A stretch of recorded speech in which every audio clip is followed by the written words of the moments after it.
And ladies and gentlemen, welcome back into the AEL High School Acer Super Smash Bros. Turn 3 Finals. What a moment to be here. My name is Emperor ZK, and of course, I am with the one and only, the legend himself, Fopa. How are you feeling, my dude? I'm feeling great. I mean, we've had the opportunity to see these guys play the last couple of weeks. And, just looking at this bracket at the moment, it's absolutely stacked. We only got small snippets of these players before, where they're in random brackets with a whole bunch of other players, but these are the top of the top, all in the same bracket. I can't wait to see some good games. Absolutely. And of course, making all of this happen, all these players had to pretty much compete for the last 3 weeks, and then coming into this fourth one, every one of them has been able to prove that they're absolutely a force to be reckoned with. And talking about the forces, we also have to give a massive shout out to the force that's behind this whole AEL tournament. Fopa, would you like to do the honors? Certainly. I'd like to thank Predator Gaming as our presenting partner, providing all your gaming and education PC needs and powering the high school league. ViewSonic as an education partner. Upgrade your classroom today with ViewSonic's large format interactive displays and the MyViewBoard software suite. AEST Monitor, the gaming monitor partner. Get the best gaming experience of the latest range of gaming monitors. And Rig Gaming, the gaming headset partner. Experience great sound with Rig's gaming range of headsets. Thank you very much for that one. And so, as we come into this, obviously we're going to have a bracket to play out. We have, I think there is 16 players ready to go, and we will be crowning the final winners from today. The first match we have is Mr. S from JPC Sports, and of course SLCC with Jotaku. So I think we saw Steve from Mr. S before doing quite well 2 weeks ago. He was able to pull out some real wicked tricks here and there to see Steve really come alive. There was a few things here and there that his Mr. S got pretty much exploited on, but we'll see if he can readdress that. Jotaku, I think I've only seen play once or twice. Memory hasn't really served me the best when it comes down to this because we had so many varieties of characters. So I'm familiar with Jotaku's name. I'm pretty sure I've casted a few of his games, but we shall see what happens today. Yeah, I can't wait to see it. As you said, I haven't actually caught any of Jotaku's games yet. And Mr. S's Steve, the character itself, an absolute force to be reckoned with. And the more that I suppose the players kind of push into that and learn more of the tricks and stuff, the more dominating he's going to be throughout the tournament. So yeah, I don't think anyone's really found out a good matchup for Steve yet. But it's going to be really interesting to see how people deal with in the bracket today. Going into that matchup and what their plan is, kind of. For, I suppose, the Steve strategy and, how they're going to deal with that. So, yeah, I can't wait to see a little bit of adaptation.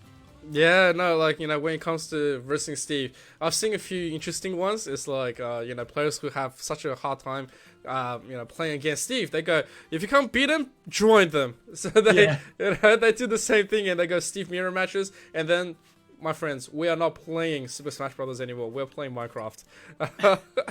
Yeah, I love the arguments about meta and stuff with, the Steve meta and, Steve's too good of a character. We need to ban him. And it's like, no, don't ban him. Just become the problem, right? If you don't like it, pick up Steve. You can do that. He's a character. You can learn how to play him as well. So, I know at our local at the moment, there's been a little bit of Steve discourse and, me personally, I want to become the problem and start learning some Steve when I get some time, because I'd love nothing more than to go into a bracket and just, day one Steve and just see what I can do. Yeah, now into the viewers at home, I see Ryan over there. Ryan Burns saying, Ivysaur, destroy Steve. It's a very good option. Very, very strong of an option to verse Steve. So far, we haven't had enough Ivysaurs against Steve yet. Like, if someone pulls it out today, pulls Pokemon Trainer out, I'll be pretty surprised. Yeah, I mean, Ivysaur's been like the consistent, not choice, because I mean, you need to learn how to play the character and the matchup, all that kind of stuff. But that's currently where the conversation is definitely at. Is Steve's a good Ivysaur's a good choice in that matchup. Just a lot of range and a lot of ability to kind of knock Steve around, hit through his walls, all that kind of stuff. So Ivysaur does seem to have a good kit, but I think it's early days, right? Yeah. I think there's probably about like 30 or 40 solutions even. It's just a matter of kind of finding them. Yeah, very. I had to remake the lobby. Okay. Oh, dear. The timeout? Yeah, you timed out. Nice. Yeah, but I think there's Abadango coming back in with a Meta Knight, I think was like the most, I suppose, revitalizing thing for the Smash scene at the moment. You know, having someone that hasn't been able to play the game for so long, and, you know, having them come back in and just dominate with a character that no one's really using. You know, that obvious secret Nintendo connection, you know, getting the information there directly from the source. But I think that there's still more to find out about the game for sure. There's like a lot more stuff that needs to be explored. You know, which is amazing for such a game. Like, this game's old now. It's been out for a good couple of years. You know, so while you think we're at the end of the meta, it's just like, nah, there's so many more things that are just going to pop up over the next bit of time. Yeah, there he is. There's so much you can do with every character. In fact, there's always new tech being explored by every new player coming out of the horizon. I think, you know, a very interesting one that they can possibly do, let's just say if they don't, you know, do any major updates for the next year, is that they can look to maybe insert some rollback netcodes, and then they change up the whole show, right? So like, why are you selling people on a dream, mate? That's well, the line of the good people. Yeah, well, hey, look, you know, that's just one way of what I'm trying to say, like, you know, trying to predict this. But I think, like, they can definitely do that, right? But then I think the biggest one here, and I'm gonna go off on a tangent, is that they can try to speed up the game, like how Melee was. And that will make a lot of interesting changes. Like, it's going to break a lot of characters, but yeah. It's weird because they kind of sped it up from Smash 4, because Smash 4 was very shield heavy and you had a lot of good options out of shield. Whereas in this game, you kind of don't. It's a little less defense heavy. Yeah. It's more based on positioning. And honestly, you know, not to go on a tangent about another game, but Multiverses is kind of that ramped up to 11, right? There's no shields, no grabs, it's just hits and positioning. That's right. So, you know, there is a balance to it for sure. But I think that the game can kind of, you know, like, there's going to be another Nintendo something or other come out, like a new console. And from there, they'll create a new game, and it would be nice to see a little bit faster gameplay. While also still, like, I think Melee's got a great balance, you know. I think shielding's quite good. Crouch cancelling is another tool you can use. So many different options, you know, and it'll be good to see some of that come back. Yeah, good techs. We need all those good techs. We need the wave dashes as well. That's the most important one. The Dacus. Bring back Brawl. Oh, dear. We're getting into it now. Jotako's gone with the King K rule, which is a really interesting pick. And I think it can be...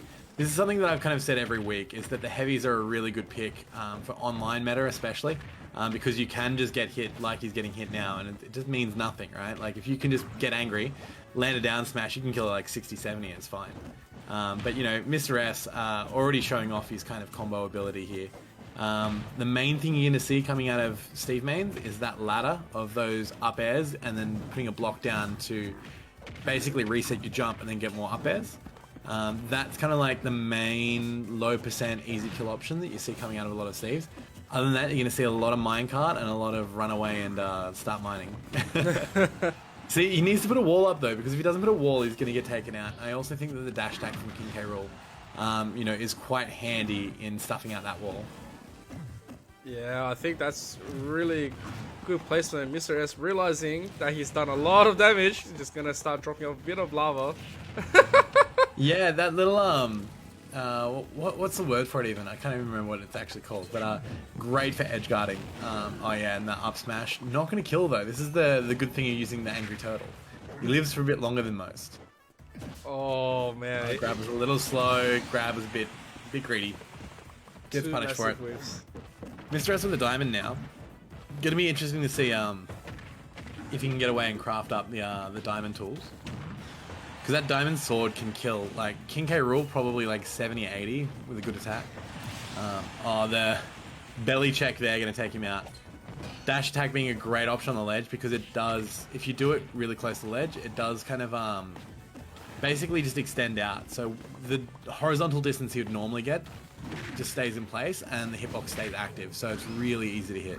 Oh, I like how that just got fully absorbed into the gun.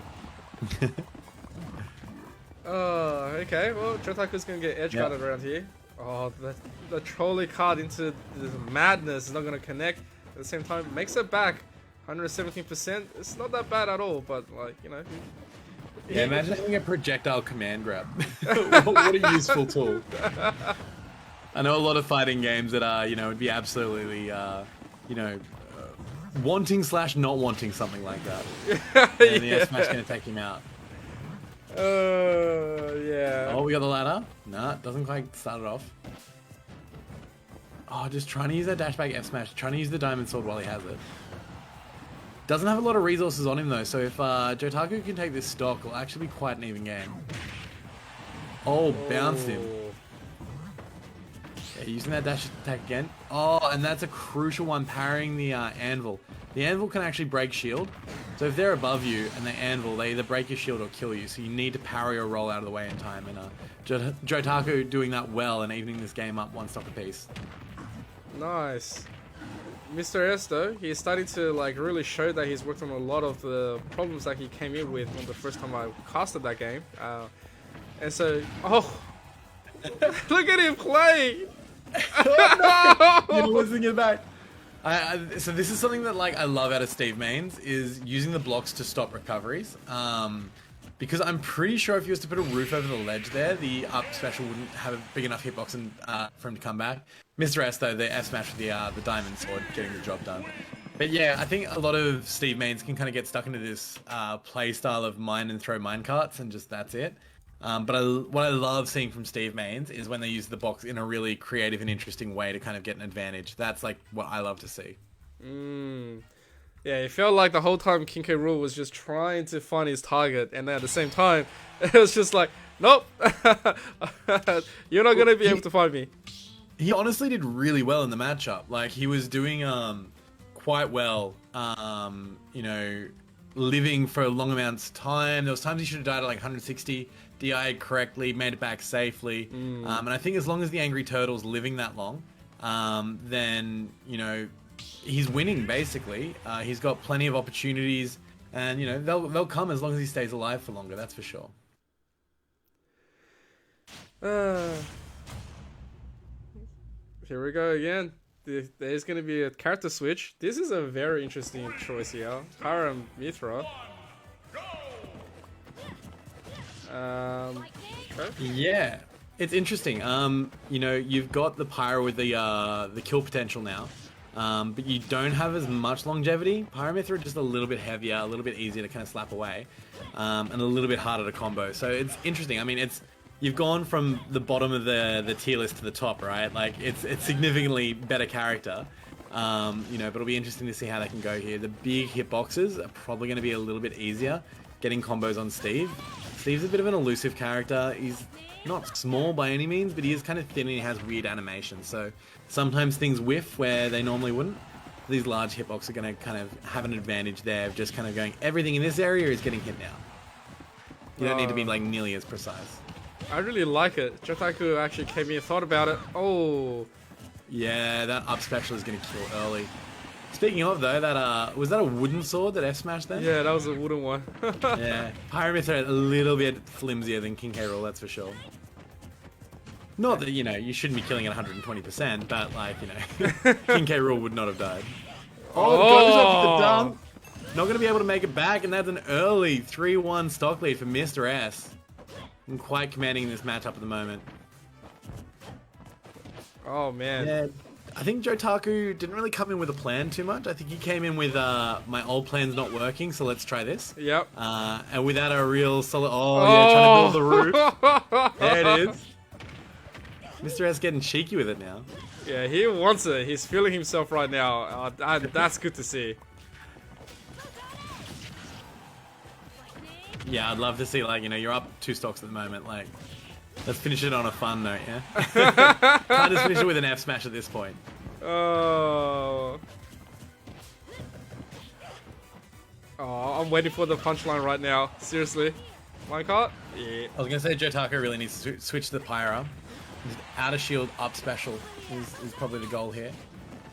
Oh, here we go again. He didn't mash! That is a 3-stock win to Mr. S. I'm commanding on the Steve pick.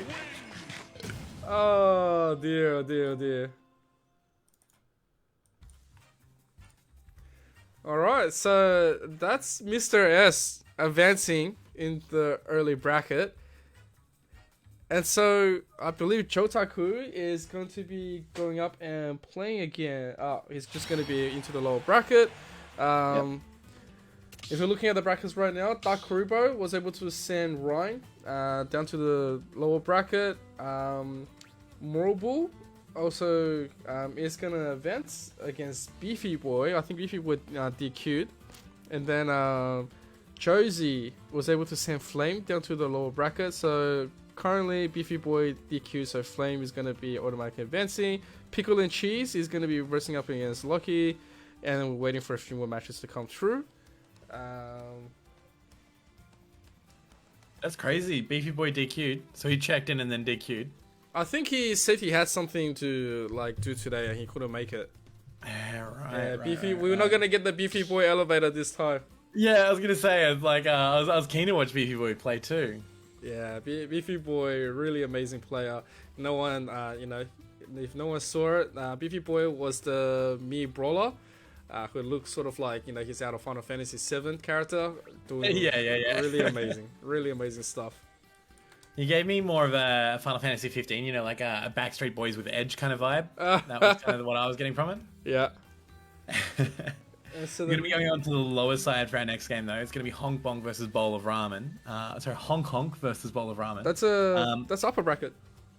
Yeah. So the game 16, the lower side of the winner's side bracket. Okay, yeah. So realistically, this is your third and your sixth seed going at it now. So it's going to be a really interesting game. Have you seen much of these two players? I think I've seen Hong Kong play once. I think I might have seen Bowl of Ramen once. Just once. I've seen Bowl of Ramen play plenty. I just can't remember what the character was. Something's telling me Incineroar, but I'm not sure. Yeah. I think Bowl of Ramen did play the Incineroar. He had a pick on the Incineroar. Be interesting to see what they go. Yeah, and I haven't actually seen. I don't think I've seen Hong Kong before. He must be a talented player, obviously, if he's made it this far. Really interested to see the character selections here. Hong Kong, actually, this is how deep we're going at the moment. As his Discord display picture looks like a Kazuya or a Jin. So let's go Kazuya! Want to see it? That'd be cool. That'd be cool. I want to see some. Means absolutely nothing, but could be cool. Yeah. Oh, imagine we get someone using Kazuya making it all the way back here. Like, nothing makes me more frightened than someone who knows all the moves of Kazuya and be able to actually, execute it correctly. Yeah, I mean, Electric Wing Godfist, right? If they know how to do it and they can do it consistently, the world is your oyster. Just create your own combos, land that, do whatever you want. You can probably do 80%. Oh dear. I think under certain conditions as well that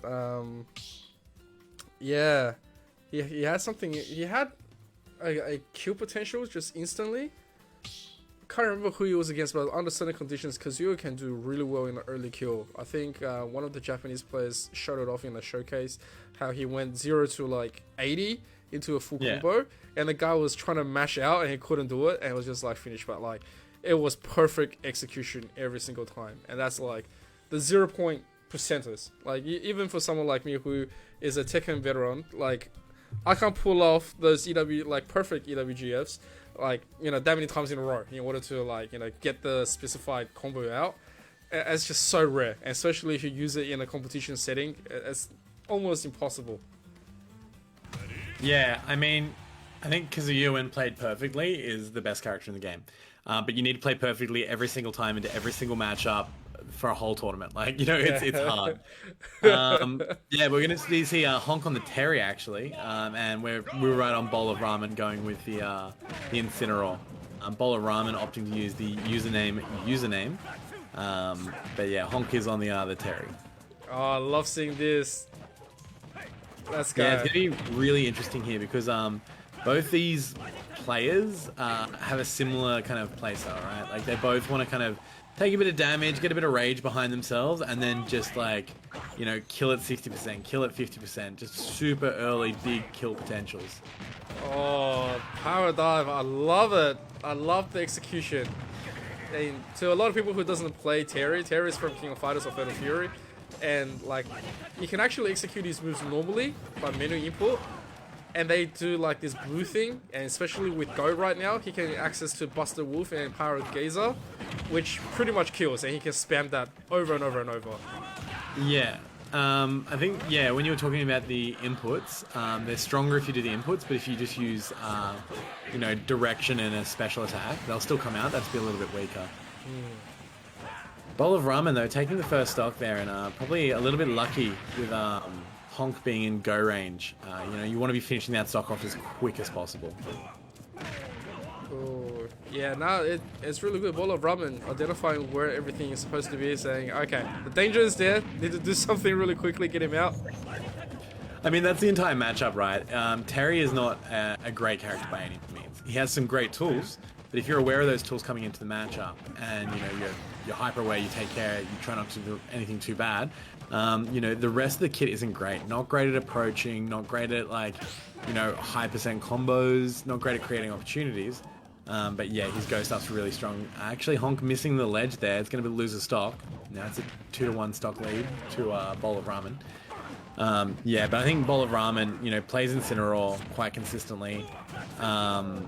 And the way that you got to play Incineroar is just like your character's not great. You need to know every matchup, and you need to know what you're avoiding and what you can go in on. And in the moment, Bowl of Ramen is just doing that quite perfectly. Is just going in, taking opportunities when he can, and then, you know, resetting neutral whenever he knows he can't do anything. And that Revenge just not going to kill. Yeah, it was quite close. Oh, back throw there would have killed though. Back throw on Incineroar is actually the strongest back throw in the game. Unseating the old champion of back throw Ness. It's now Incineroar, but when you add Rage to him, the Revenge is just nutty. Like if you get Revenge 2 or 3 moves, you could probably back throw kill at 0%. I wouldn't be surprised. Yeah, I think also Hong Kong just missing his combo to kill right there as well. If he's Power Geyser also just barely missing. The Nair went through that. He's just like, oh, I know everything's on flames right now, but like, you know, this is my chest, so I guess I'm okay. Okay, well, he's still got Go, Hong Kong. Well, this is what we talked about at the start of the matchup, is, you know, he's got Go, he's got Rage, he can kill low percents. It's going to be interesting to see if Hong Kong can do something here, or if Bowl of Ramen's going to kind of get the hit that he needs. Oh. I was hoping for a light tap right there on Norms and then getting them saying, oh, that's dangerous. That's super dangerous. I can't believe he pulled it off. That was beast. Oh, Hong Kong. Hong Kong straight back in the driver's seat here. Oh, no. He had stage control. He needs to get back to the stage now. Yeah, double up there, and that's the ledge, and Hong Kong taking the first game 1-0. Yeah, this is what we talked about at the start of the matchup. Literally, either of them can just get on a run, and then it's over. You know, both of them, really interesting way that they were trying to edge guard was kind of hovering where you meant to snap ledge, and for Bowl of Ramen, it was throwing the Revenge out, so that you not only get a Revenge stack, but you also use the fire to knock them into the stage, and then also Terry going super tight to the edge of the stage, using that up B to kind of grind them into the side there and get that stage spike off at the end. So, really intelligent gameplay coming out of both players. Well, I gotta say, that was very insane. That one Terry play. I think the combo when he put off on the last stock between the two, tap into going in and then finishing it off with a Buster Wolf. Oh, that was absolutely joy to see. It's a hard combo to pull off as well. Yeah, well, I mean, like, that's what we're talking about with the Kazuya earlier as well, right? It's like, you know, one of the best characters in the game if you're perfect all of the time. Imagine if you land that combo as, like, every neutral interaction. Like, you'd be unstoppable, right? Like, yeah, yeah, you don't get to play anymore. Yeah. It's just like, enjoy this cutscene. I landed one hit, put your controller down, go get a cup of tea, come back in half an hour, and I'll be done. Yeah, he's gonna throw you over the lava right there. It's gonna be like bonk. But yeah, hey, look, coming back into this, Bowl of Ramen probably gonna have to do a little bit of a change up. But I don't think he needs to do too much of a change up because most of the time he was in control. He had the lead the whole time. It was just right at the end there, kind of let it slip from him. Okay, good catch. That should be it. Yeah, okay, first stock to Bowl of Ramen. 51.4%. Nice. Good catch again. Oh. I think Hong Kong has really not really been respecting the recovery coming from the Incineroar. Every time he's been coming back with an up B, and he just keeps on getting hit by it. Yeah, I think that you know, they've both been recovering quite intelligently. They don't have the best recoveries in the game, but both of them are kind of holding that double jump real late, which is like helping them kind of come back with a mix-up. See, they're just going super low, waiting out their revenge, and then sneaking back onto the ledge. Now he has stage control.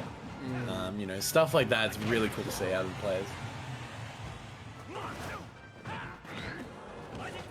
Okay, Hong Kong getting a little bit desperate right now. 112% on the second stock. He's trying to catch him, but this first stock is starting to prove really impossible for him. And now it's 3-1 stock. Bowl of Ramen doing absolutely insane work right now. Finally gets caught out. Yeah, so that's a stock lead, but I mean, Hong Kong has been here before, right? Yep. This is exactly the position that we're in last game. Gonna be interesting to see if he can kind of clutch up again. Oh, he's looking for the norms. Yeah. Got a few taps in, nothing to connect into a... Well, that's what I was thinking, but that's fine one raw. Okay. Trying to find a little bit more edge here. Hong Kong... Oh, great dodge by Bowl of Ramen instantly countering. Catches him! Oh, gotta be careful. One more tap into Hong Kong, and Go is gonna go up. Oh, the Dark Lariat. Not gonna kill though. Oh, Not close enough to the ledge yet. Another great recovery. He's made it back. He's got stage control. Needs to not get hit by this revenge now. That's the first goal. yeah. You know, on a list of 30 things that need to happen in succession to win this game. Oh, the down smash is gonna take it. The down smash is just really interesting out of Incin. It's kind of almost like a counter hit because he jumps so high that most moves whiff underneath him and then he lands on them. So it's just a really interesting option to be using. Yeah. You can see it. Every time a Terry player comes to the edge and he's trying to edge guard, you know a Power Gazer is coming through. It's like, yeah. It's like, are you gonna do it? You gonna do it? Yeah. It's like off stage. Why do I need to go off stage? They're coming back over here. Power Geyser. Power Geyser. Oh, I love spamming it. It's so fun to spam. I actually thought about getting a hitbox controller just for Terry and Kazuya. Yeah. But yeah, I don't know. I think it's a bit of an overkill when playing Smash. Yes and no. I like the controller debate's been kind of going crazy lately. You know, with the Smashbox obviously coming out of Hacked. Yeah. You know, and then because I mean, Smash Bros. Not as stereotypically, you know, I suppose button heavy game. Not like traditional fighters or anything like that. Yeah. It's not like input heavy. But you know, you look at melee players using it, and just like how precise they can be with their movement, and just all of their inputs are way cleaner and way nicer. It's definitely the best controller to use for precise gameplay. There's the Kazuya. Yeah, it's happened. The Kazuya user. Yeah. But you know, people usually opt into the GameCube controller just for like comfort. It's what they know, you know. Mango is a good player like that, who just plays off field, doesn't choose intelligent options, just, you know, knows that if he learnt the hitbox it would be better, but just wants to stay with GameCube controller. Yeah. Well, let's see Hong Kong. Oh my god. Interesting that Incineroar can just revenge out of combos like that, because that's going to be huge for the matchup. Oh. Really Hong getting... Kong just moving so well right now. Oh my goodness. Hong Kong here is starting to impress me. Just ran through then as well. Oh, what is he? He's looking for so scary. He's what that gut punch. Yeah, that's done. That's done. That's what I was talking about. Oh god. This Kazuya though is just like it's the moves he's not throwing, right? Like he's just standing in your face and he's just like, do something, I'll press the button. Look at him go. He's yeah, that okay. If that's I instantly love this Kazuya. Yeah, that oh my god. The movement is clean and the combos are insane. Oh, he caught him! Man, why didn't he play Kazuya from the start, looking a lot cleaner than his Terry? Oh man.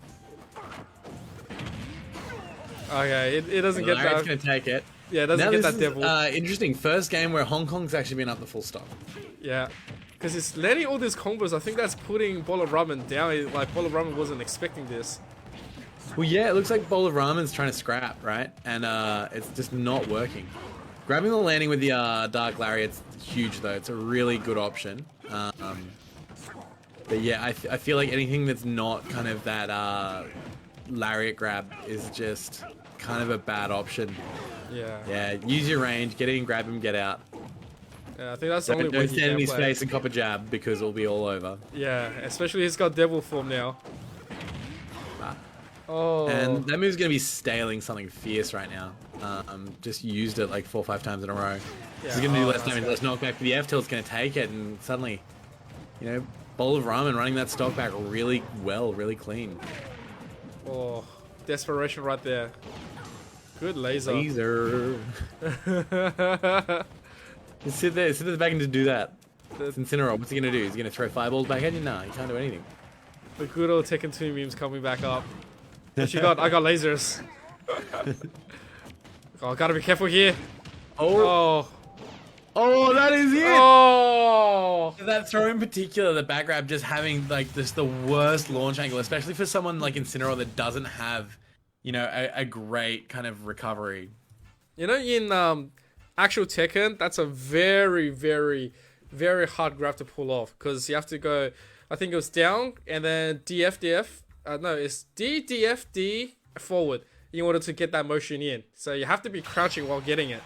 So that yeah, like manually putting that grab in an actual play is it's not easy. So Hong Kong, congratulations for impressing all of us and of course pulling off a very, very scary Kazuya into that one. It looks like we are going to go into a quick 5 minutes break. If you have not followed at AU Esports League, make sure to follow across our Facebook, Twitter, our Instagram, TikTok, and Discord. And that's where you'll be able to see and enter all of these tournaments that we always host. But yeah, we're going to cut into a quick BRB and we'll see you very, very soon.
Ladies and gentlemen, welcome back into this AEL High School Grand Finals for Super Smash Brothers. And so we've already had a few matches played out. And yeah, we saw Mr. S's Steve advancing through, and of course onto this bracket we also have Hong Kong playing a very fun Terry and then a very scary Kazuya, knocking Ball of Ramen down to the lower bracket. And so currently we're going to the semis, and it's going to be Josie from LC against Hong Kong. I think, who did Josie play? Josie played against Flame and then played against Morobu. And now, yeah, they're going to face off against each other with a lower bracket for 1 and 2. Yeah, it's actually pretty insane of a moment. Everyone's doing quite well. What do you have to say about this right now, 4-par? Yeah, so far we've seen like a lot of heavy picks, which has been really interesting. A little bit sad, honestly, that Flame got knocked down the loser side in the first game. I'm keen to see Flame play as well, because Flame's just always great to watch. But I'm keen to see Hong Kong as well now, and the Kazuya just absolutely blew my mind with some of the plays going on there. A big warning to anyone in the bracket that's going to come against them that this Kazuya can just take your life super quick. Yeah, and so I guess that one will be going to Josie, who is possibly going to be coming in and versing him into this commentator match. I don't think I've got him in just yet, but hey, look, you know what? It's going to be quite fun to see both of them play. The winner is then going to go into the semis and then full bracket into the finals. The lower bracket, if we're looking at it, Ryan got knocked out by Monkey in a 2-0. Jotaku also out by Brain Power. And Brain Power, as Banjo-Kazooie, has been showing a lot of flair in the last few weeks, so I guess that's pretty good. Flame is already into the next bracket. Loki has also been knocked out by Pickle and Cheese.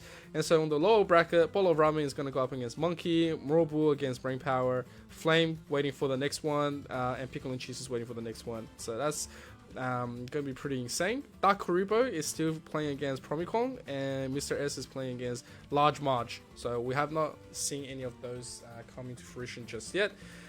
But yeah, waiting for Josie. Josie, it's time to get yourself in, buddy. We're ready for you. Yeah, I think is there anyone on the loser side of the bracket at the moment that you really want to see get back to stream? I would like to see Brain Power play. Brain Power's one would be pretty good. And I think it will be interesting to see Monkey and also Ball of Ramen play again, because the Incineroar definitely has a lot more play into there. Dark Karibo has been knocked down to the lower bracket, and so he's going to go up against Pickle and Cheese. That means Promicon's going to be advancing. And Ryan, yeah, you did make it to the finals week. I remember you playing. Can't wait for the next time. You better be showing up, buddy. We want to see more. There you go. There's Josie. Yeah, there's actually quite a few good matches. It's a pretty stacked tournament, I have to say. Yeah. I mean, people that are losing the first round and people that have finished top 4 of previous tournaments. It is very stacked at the moment. Yeah, so I think even all of the loser side games, like Bolaram and Monkey, Mr. O versus Brain Power, Flame versus the loser of S and Large Marge, and Dark Creeper versus Pickle and Cheese, all worthy of being on stream as well. Be great if we could just sit here and have all of them on stream all day and have the cast go for 9 hours, but sadly we can't go for 9 hours. We can. They're all worthwhile games, Yeah, I think petition for the AEL to sponsor me with a few more switches or a few more switches of their own. All they have to do is just capture it, and I start pulling the feed from every window, and we can do a lifestyle view Evo moment thing. Yeah, the old around the grounds, Yeah. No, don't do the Evo where you've got a bunch of different casters. Just cast 4 games at the same time and just keep swapping between games. Yeah, just keep doing it. That's the strat for sure. That is the strat. I think that should be for all future fighting games community. It's all the tournaments is running at the same time. You're gonna crown everything in one day. It doesn't matter what you're thinking. It's gonna all finish in one day. I actually had this plan for running a major and having 30 streams so that you could stream every single game on 30 different channels. And then because usually you have only the one stream and 20 games get recorded. But imagine playing a tournament and you can record 300 games a day. Oh And dear. just have that bank, like, and just instant YouTube channel. You just put it all on a YouTube channel, you're sorted, mate. Like, it's content for years in one tournament. Oh, that's Crazy seriously that's a good idea. But oh my god, the level of like computers and the people involved into that, Yeah, it's yeah. gonna be pretty insane. We want a majors like that to happen. We actually do. Not easy, but hey, look, we have another Steve. It's gonna be. He's not Steve. Oh, he's a zombie. Oh, He's a zombie. I love that like the Steve skins are like Steve, Alex, Zombie, Enderman. I like they're all kind of quirky and cool in their own way. I think Enderman's my personal favorite. Just big tall boy. Yeah.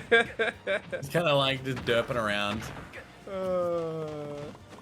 I actually don't mind this matchup coming in Terry against against Zombie. I don't mind it at all. Well, the power dunk's got such an interesting arc that it actually goes over a wall.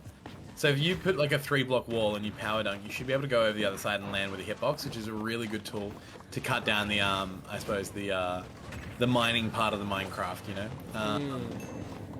Yeah, so I think that like again, who does well? You know, we said Ivysaur earlier, but like at this point it's still just such an unknown quantity. You know, Terry might go well. Like I imagine Power Guy's gonna get rid of a lot of blocks.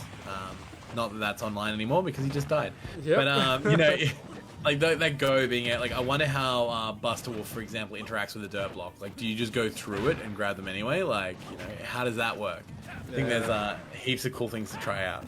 Yeah, it's actually quite interesting. The one thing I have against the Terry design to this is that it doesn't have the ability to charge. So if we're talking about Fatal Fury, if we're talking about KOF 96, 97, you actually have the mode where you can charge up your super bar. Oh, look at that. Just juggled him for ages. Him with the powder. Yeah, that's pretty clean. The way he accessed that, I have to give him props for it. And gotta be careful right now, because that was 2 hit, 41.5%. Terry can do some scary stuff if you open yourself up to him like that. Yeah, that being said though, like the zombie just getting the diamond pickaxe and diamond sword is now going to be really menacing as well. That F smash on shield just does so much shield damage. Oh. Kicks me out of the minecart. Like, no, you're done. No more riding. Mum said it's my turn on the minecart. I don't think the input came out.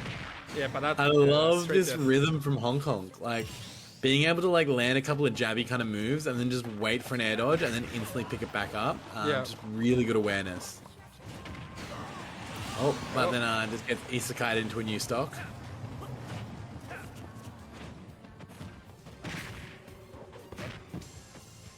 Yeah, interesting game plan here. Like, Josie now without diamond tools and limited iron and gold, to be honest. You know, Hong Kong's going to do well to just keep him from mining and keep him from getting near the crafting table. Because, yeah, if he does get a diamond, and yeah, there it is there, he's just gotten it. If he does get to craft, this is going to be a lot more menacing to deal with. At the moment, you get hit by an iron sword, like, sure, it's not great, but, like, whatever, right? You get hit by a diamond sword at this point, you probably die. Yeah, good options as well for the trade. Oh, horrible angle there. He's going to make it back. No, he's not. He just holds that up B a little bit too long. And yeah, just a really horrible angle for a character with a really horrible recovery. Not much more you can do there. I think that if he did throw the up B straight away, he would have probably been just okay, but, like, still... Imagine, you know, getting hit with a down smash then from the middle of the stage and then having to burn literally everything to make it back, maybe. Like, it's a hard time. It's a very hard time. I don't think they were playing on their maximum potential. Both players experienced a tiny bit of lag spike just then. I think I saw it from my end as well. But yeah, Nintendo, come on, man. Good internet, please. That's all we ask for. The greatest rollback netcodes. Give us that beautiful, like, you know, smooth, buttery gameplay. You'll have so many people playing. But hey, look, since we have Josie taking the first one, Hong Kong might just have a, might just go to Kazuya. Yeah, that doesn't have anything else against not to. Yeah, I mean, like, when you get a little bit of lag like this as well, part of me says just change to King K. Rool or DK, sit in the middle, throw big moves, and just kind of like, you know, play super conservatively. You can't... I mean, Kazuya and Terry both really suffer in lag because you have to be so precise with what you're doing. The minute you get like a little bit of lag spikes, your game plan goes out the window. So it's really difficult. Yeah, I think it's a tricky one, that's for sure. Maybe even in Incineroar, right? Like just sit there and just throw revenge and try and get a back throw at like, you know, get a back throw at 30% and just call it a day, you know? Yeah. I think they're calling me to have a look and test with Josie. Okay, we're gonna do a lag test. Alright. See, like, I honestly don't know why you put it on the casters. I feel like you could just like keep it on the game and just we can see, you know, Emperor ZK playing in his prime. See how you would have fared in a tournament like this, you know? Alright, yeah. Oh, he's off to a flyer at the moment. Oh, he's got a 10% lead. Let's go. Yeah. Hong Kong's realized what's going on now. It's okay. I mean, the online lag it's okay. Yeah, it's just normal online lag. Yeah, but I mean, like, you know, this is important, right? Is like Hong Kong, you know, needs a good connection to do a lot of the stuff that they're doing. Yeah. So I very much encourage, you know, people that play in these online tournaments, if there is lag, it's better to just call a lag test. Yeah. Instead of kind of playing through it and then, you know, having to be like, oh, I should have called a lag test. Like, this guy beat me because of the lag, blah, blah, blah. It's like, no, just do the lag test. And then, you know, from there, you'll be able to at least say, yes, it was one thing or no, it was the other thing. Alright. Okay, I think that should be good. I've had my fun. If you really want to play against me off stream. Woo! Let's go. Alright.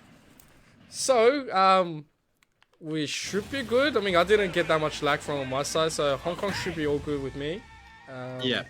Not sure if Josie now. Yeah. Now let's see what Josie's gonna do. Yeah, I think on the other side, just a little bit of internet problems, and honestly, like sometimes Nintendo's servers are just a little bit whack anyway. So you know, a few people kind of seeing a few issues today. You know, hopefully it can get sorted out because we do want to get back into these games as soon as possible. Am I testing with Josie still? You should test the Josie, yeah. Okay. I think Josie was the lagging part. Anyway. Okay. Oh, Golden Kazuya. Golden Kazuya. Alright, I'll show you my Golden Kazuya for fun too. But yeah, like this bracket at the moment, like the lower side of the bracket is moving along quite nicely. We do have Bowl of Ramen actually going down 0-2 to Monkey. So Bowl of Ramen, I'm pretty sure actually won one of the weeks. And you know, is going out in 9th place now. So that's massive. Good result from Monkey. Mr. Obel and Brainpower still going at it, and we've still got Flame waiting on the loser side of Mr. S and Large Marge, who've also been going through some testing. Yeah, Josie's a little bit laggy here. I can tell. And yeah, Dark Kribu getting up over Pickle and Cheese. So yeah, really interesting results all around the grounds at the moment. You know, the players that have kind of been knocked out so far, congratulations on making it this far to the grand finals. You know, the fact that you guys are, you know, top 16 players in Australia for the high school league, like it's not a small achievement whatsoever. You know, so it's really cool to see that these players, you know, giving it a real crack, developing, and you know, these are the names that you're going to see at, you know, online and offline tournaments in the future, right? Like, I think even a few of these players have been to a few offline tournaments, so it's really cool to see this next generation coming through. And you know, these are the guys that are going to put Australia on the map. Like, Australia's already had some, you know, performances already in Europe, especially. J-Diesel going over there, beating Fatality. I believe Kanaji, ACT-based Snake Man. Yep. I believe is Japanese, but came over and is based in Canberra now. Went back to Japan and ended up beating Proto Bantam, who is like one of the top 4 or 5 players in the world at the moment. You know, I believe Sebpro took a big name as well recently. Shrix took some names and ended up 4th in a bigger European tournament. Like, I think Sebpro and someone else were in Korea for a while. Like, everyone's just kind of traveling now and trying to get the Australian name out there a little bit. Yeah. Yeah, so I think that like there's a lot of good things that are happening at the moment, and a lot of the current top players are going to pave the way at the moment. But these are the players that are going to come through just afterwards and kind of decide what Australia's rep is basically. And it's really cool that they're starting here and we get to see them before they make it big. They're too big and cool to play with us anymore. Yeah, no, it's the big boys hanging out with the big boys, Yeah. Just look, I'm playing against Josie right now. I do have spikes here and there. I do have it. Not sure. Like it's hard for perfect inputs. That I understand. Yeah, very very hard to pull off like the desired combos, I guess. But yeah, Just mentioning it to the players now.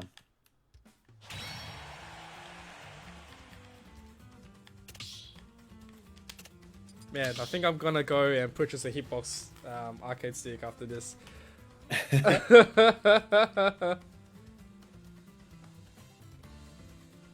Oh, let's go.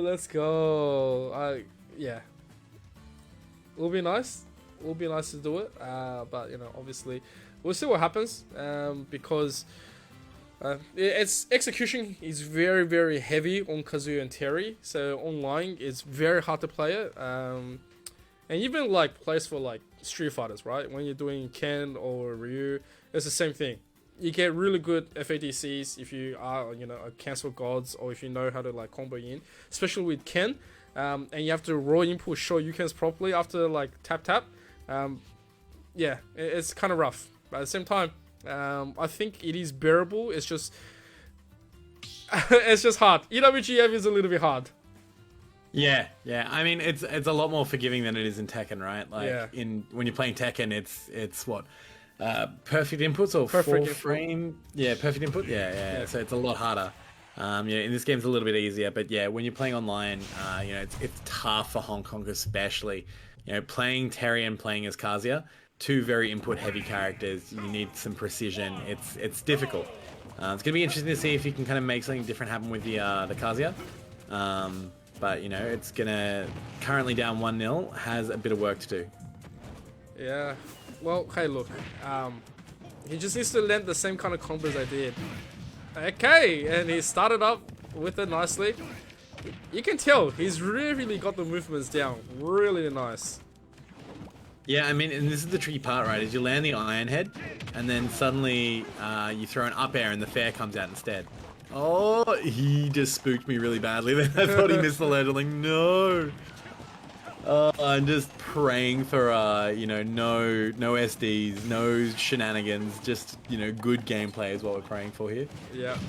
Praying for Nintendo servers to stop being fried. Oh, caught him. That's gonna be big. Yeah, there it is. That's the instant stuff. Huge. Yeah, instant death. Oh, straight in the Iron Head. Oh. Combo time. Oh yeah, he's still going. He's still going. Oh man, 5 hits. Aye. Dangerous. I think the interesting thing for Hong Kong is these, again, the moves that he's not doing, right? He pops them up, he lands there, and he... Oh, that was bad. Oh, no. Just as I said, no shenanigans. And, we just hit the Neo bullet time into F smash. Yeah, it's tough out here, man. It's tough as a Smash Bros player. That was rough. That should have been death right there. Trying to catch him. Oh man. Oh, he's tripped him. Nah. Chasing through. Yeah, it's these small movements coming out of Hong Kong that are really interesting. Yeah. The small dash through to just like wait, see what they do, and then throw something, Yeah, the Wild Rising and that up be a good challenge as well. He's looking for it. Yeah. Wasn't the one. Oh, we've changed the PowerPoint now. Yeah. Very strong option here. With a trade. Devil Form on deck. Makes it back. Needs to finish off this stock. Zombie sitting here at 200%. Hong Kong down now. Oh man, Hong Kong. One tap. You hear the Dora coming out. Gets fished out. 46%. Whew. This is starting to look a little bit rough. Hong Kong unable to get back onto the stage. Yeah, that's... Oh! Misses the up condition. Not going to be able to finish like that. Hong Kong on 92%. All he needs is good combo into the next stock. He needs to finish this one off. Okay, great. One combo to equal up the percentage. That's all he needs. Oh, he was looking for the iron head again. Oh, gets blocked, gets dropped, recovers. Oof. Did a bit of a rough angle, that's okay. Makes Recovers back. well. Josie knows this one, can't get hit. Oh. Try to instantly TK him. Oh. This is so tense because of the lag as well. Like each move looks like it hits, so you just don't know what's happening. Oh my god. The players though, like remaining calm right now. Oh. Oh. Down smash! He's living! He's living! He lives! 158%. Hong Kong. Oh! That's it! We're going to game 3, baby! Oh! Hong Kong, like nerves of steel. Oh. How do you be down a full stock at 100% and just like in the lag, you can't get your inputs, you can't get anything, and just slowly chip away until you get there? Oh, This is that gonna be a was game huge. 3 now. That was huge. I can't believe it. Like, it looked like he was gonna just lose because of the lag, but then he decided to stick to his guns. Oh, the gamble paid off. That was huge. Absolutely huge. I don't know how he did it, but hey, look, you know, he did it. So Hong Kong with that Kazuya playing clutch ass. And Josie now have to double think about, you know, his options, you know, what else he can do. For the whole time, he was controlling the pace quite well, minus the combos. Once you get combo by Kazuya, it's pretty much, you just have to wait until you get out, right? But yeah, he didn't do too bad. His edge guarding was really good on the second stock. He was fantastic on reversing it. But yeah, he went from 0% to pretty much nothing in one combo. And then right after that, he gets caught out, and that was it. So, last one.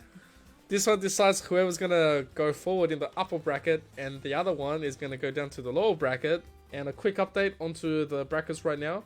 Promicon and Mr. S is still playing against each other.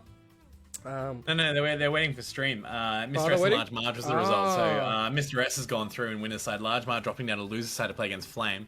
That all happened quite recently, so those games are going to be getting off soon. Yeah, Bowl of Ramen got eliminated by Monkey. Moral Brew also being taken out by Brain Power, so those two are going to be playing. And then, yeah, Large March against Flame, and then Dark Krubo and Pickle and Cheese. So Dark Krubo eliminates Pickle and Cheese, and so Large March against Flame as well. Yeah, some good matches. Really good lineup. Yeah. Like, so many good matches to go. We've just gotten word from Josie. They're just quickly connecting to another connection to hopefully be better. And they'll be back in a moment. So, yeah, we'll be... This is the set that never ends, but we'll be back at it very soon. Yeah, I promise. We're gonna have a loot third match. But yeah, it's an unbelievable moment. If we actually have access to all the replays, and like this, we're talking about the 30 screen setup, and I'm dragging everything, and then I'm dragging the replays. We'd be like, that was very sexy moment. That was clippable. Right there, we should have just brought it back up. Be like, oh yeah, right here, you know, the final stock was so exciting. There was nothing there, so intense pressure. What really got me was that when Hong Kong was knocked off the stage, right, and Josie was mining, he had resources. He could have put out anything and just waited, like with a diamond or even a gold, but he didn't pull any of it out. So yeah, he was actually like, so interestingly enough, right. I thought Hong Kong was done. I thought that was the stock. And so it'd be pretty normal for Josie to have that same thought process, being like, you know, I'll just do a bit of mining in case they come back. But couldn't mine close to the ledge there. So when you realize, just throw the fire down, right? Like, you go, oh, he's actually coming back. I need to do something now, and you can do something. But if you're on the other side of the map, you can't do anything. You're not close enough to do it. Yeah. So, you know, maybe a little bit of complacency late in the game there from Josie. But, yeah, as I said earlier, like, Hong Kong's just really impressing right now. I mean, we can see the lag, right? It's there, and that's fine. But, like, on characters that are very technically proficient, just staying calm, clutching up, and, you know, you love to see it going to a game 3, that's for sure. Well, here we go. This Yep, is where we're on now. runner back. Kazuya against Zombie. The connection looks pretty steady. Yep, so, oh, good combo coming out of Josie to start off with. Clean 42% using that minecart. But yeah, you can just see Hong Kong just trying to close the gap, trying to get a little bit closer. Here it is, that's the range. Yeah, it's like whenever he gets hit by the mine, the pickaxe, it knocks him out of the range. But if he's not getting hit by it and he's in that range, he's just so menacing. That shield's almost gone. Yeah, I was going to say go like, oh, big hit. Oof. Yeah, straight back into that range. Just keep it on him, putting the pressure on. Good challenge here as well. Look how low you can go with Kazuya. Everyone thinks that... Oh, I caught him! Smash and finishes it off. Yeah, anyone that thinks that Kazuya doesn't... However, I can't believe he caught him. He caught him, that was unbelievable. Went for the spike and didn't get the spike. He gets some good damage though. Yeah, using that air dodge so effectively to cancel the momentum sideways. And saving that double jump. Oh, dangerous. Holy, that nearly killed. Yep. Kazuya with Devil Form, you get connected just once. It knocks you out. Just running into the lava there, using the last of the invincibility. You know, Honk looking to close his stock out quickly, but we did see Josie last game holding onto his stock for 230%. So, you know, if Honk wants to keep this advantage, he's going to have to clean the stock off soon. Oh, barely misses with the up B. Okay, opportunity here. Comes back with a minecart, lands laser? the aerial. Oh, misses a laser. Nice. Oh, that run-off back air is going to take the stock, and Hong Kong in prime position right now. Oh, doesn't have a lot to recover with, but Josie's not going to apply the pressure there. Oh, nice spot dodge. Yeah, pop up. Like, I mean, everyone knows that Steve's high on the tier list, right? But, like, Kazuya's right up there as well, because, again, this character played perfectly is an absolute nightmare to go against. Yeah, once again, Devil Form up on deck. Gets Yeah, one what's that going to connection. kill out, like 30? 30, yeah, you get the correct, yeah, connection is pretty much done. But yeah, Oh, nice that's edge going gun. to edge. Yep. Game 3, last stock of winner's side. Going to be interesting to see who pulls out at the moment. Back into the lead now for Josie. Just a couple of hits, but both low percent. Oh, Both with plenty of opportunity to do some stuff here. nice dodge. Oh, just goes straight in that F smash. Can take a lot of damage for it. Oh, Gets grabbed off stage. Okay, 10 situation here. Both at reasonably high percent, mid to high percents, I should say. But both can kill, right? Like the diamond sword is going to be massive. Diamond pick's going to be massive. Oh, The F smash. That's going to do it. Josie going through 2-1 against Hong Kong. And just, yeah, really good gameplay coming out of both players. They're a really interesting set. I don't think that's going to be the last we see from Hong Kong. I think he's going to be coming back through loser side for sure. Yeah. Really, really hard to go down there. But just like, you know, Josie threw all those, you know, smash attacks with Diamond Sword. And as we were talking about earlier, you need to know the matchups. You need to know what you're avoiding. And, you know, if you walk into a Diamond F smash, it's tough, man. Like, that's that. Yeah, you can't do much about that. And I think after Josie switched up his connection, that was really clean. I didn't see any lag right there. And so, yeah, no, look, I don't think Hong Kong is going to be too mad about the last one, because he's just going to go down to the lower bracket. He definitely has a chance to make it all the way back up and do a rerun. In the meantime, Josie is going to advance into the semis on winners. I think, so now are we waiting for Promicon and Mr. S to play now on stream, or? Yeah, we're going to be pulling them up on stream now. Yep.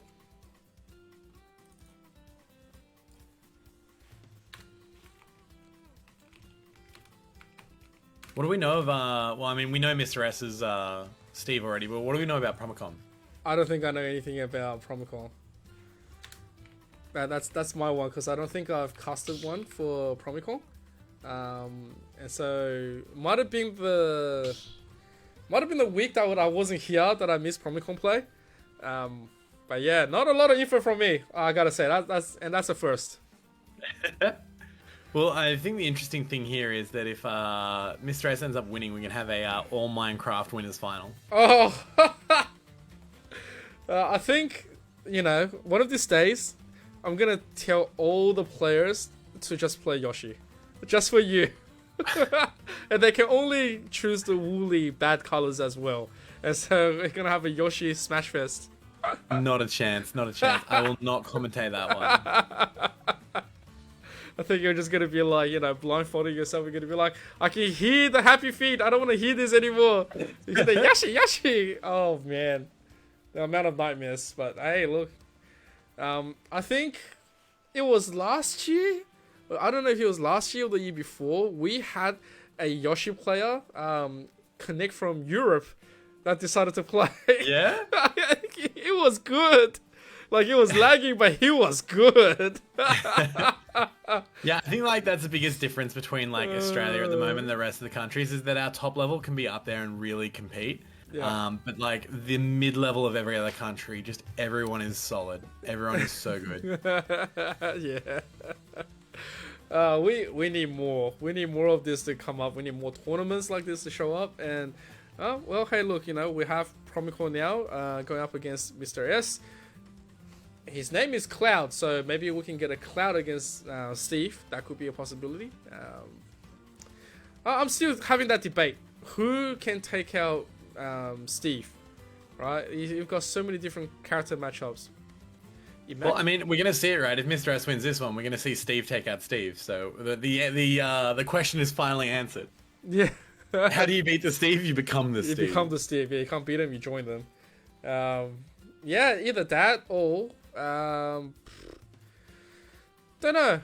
Like, who else? Imagine if it's like, you know, Falcon. Like, Falcon is pretty good. But it's just hard to like find that perfect connection. I don't know. I still think I want to experiment with Terry going up against Steve. Might have a little bit of a training lab later. Okay, and they're both here. Promicon against Mr. S. They're both from the same school. Yeah. I like, you know, at this point, you know, surely they just like play it offline and just have someone with a phone giving us the feed. I know, right? This happened before at another AEL tournament where me and my brother had to play, and we were just like, can we just play against each other at home because we live together? Like, it was like for 4th and 5th or something like that. We're like, yeah, just play it. We'll let you know what happened. It's fine.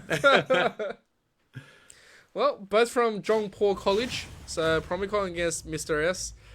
A Cloud versus a Link. Oh, let's go. Yeah, Mr. S opting for the Cloud this time over the Steve. So which is an interesting choice. And then, of course, yeah. Yeah, it was double random. Oh, nice spike coming in. Gonna go for the bounce, but at the same time, alright. Limit break. Instantly cashed out, doesn't get the connection. Promicon though. So did they just random this? Yeah, they random both. Yeah, the classic when you're like you versus schoolmate, you're just like, oh, yeah, like what, top 5 in Australia or something like that. Time to go random, I guess. Yeah. I like it. I like it. This is reminding me about why I love seeing this matchup between friends and, of course, a Link play like this. It's like Nintendo 64 days. It's really competent, really nice. Both on reasonably high percentages. No kills just yet, but I'm connecting. Oh, that is a fat catch and a half.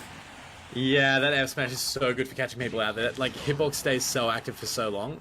It's just an absolute like nightmare on the ledge there because you've got to like neutral get up, you get caught. You roll on, probably safe, but you need to time it in a place where they've already thrown the F smash so they don't just turn around and grab you. If you jump, you'll get caught. Like, it's just a lot of the odds are not in your favor in that situation. Interesting that this is a close game though, because if they're both random, I believe Young Link's probably a lot harder to play, whereas Cloud's game plan and win condition is so generic, right? I've got a big sword. I'm going to swing the big sword. I'm going to go towards you and swing big sword at you. Like, you know, there's such an easy game plan, whereas Young Link is like, okay, for the cool stuff, I need to do bomb cancels. I need to hit my arrows and be able to combo off those arrows. You know, there's so much more to Link's gameplay.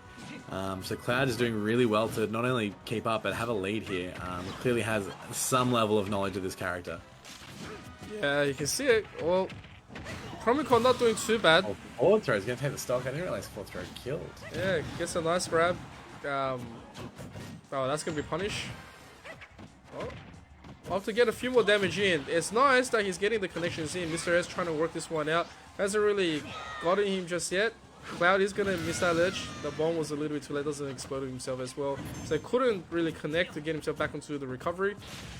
Oh, cutscene. Massive cutscene. 16% damage. No chance of killing. Seemed very dramatic for such a little thing, right? It was just a cutscene. We wanted to see it because it's Cloud. Like, oh, he's landed it and it's done kind of nothing. That's fine. Oh, balls of the F smash. Let's go to the shield early. Might have been fishing for a parry there, but very risky stuff. Back to reasonably even percents here. Oh, here we go. Oh, that could have been huge, but the limit break was used on that one. Gets connected to the up B. Mr. S. You know what a true Young Link combo is? For anyone that's like listening at home out there and randoms Young Link and decides that this is what they want to play. If you at 0% land a grounded up B, you can double jump and instantly up B out of it, and up B combos into up B. Does like 50% or something stupid like that. Like it's like that's the game plan right there. Yeah. 0%. You just sit in the middle, you wait for him to come close, and you just hit him with the up B chain.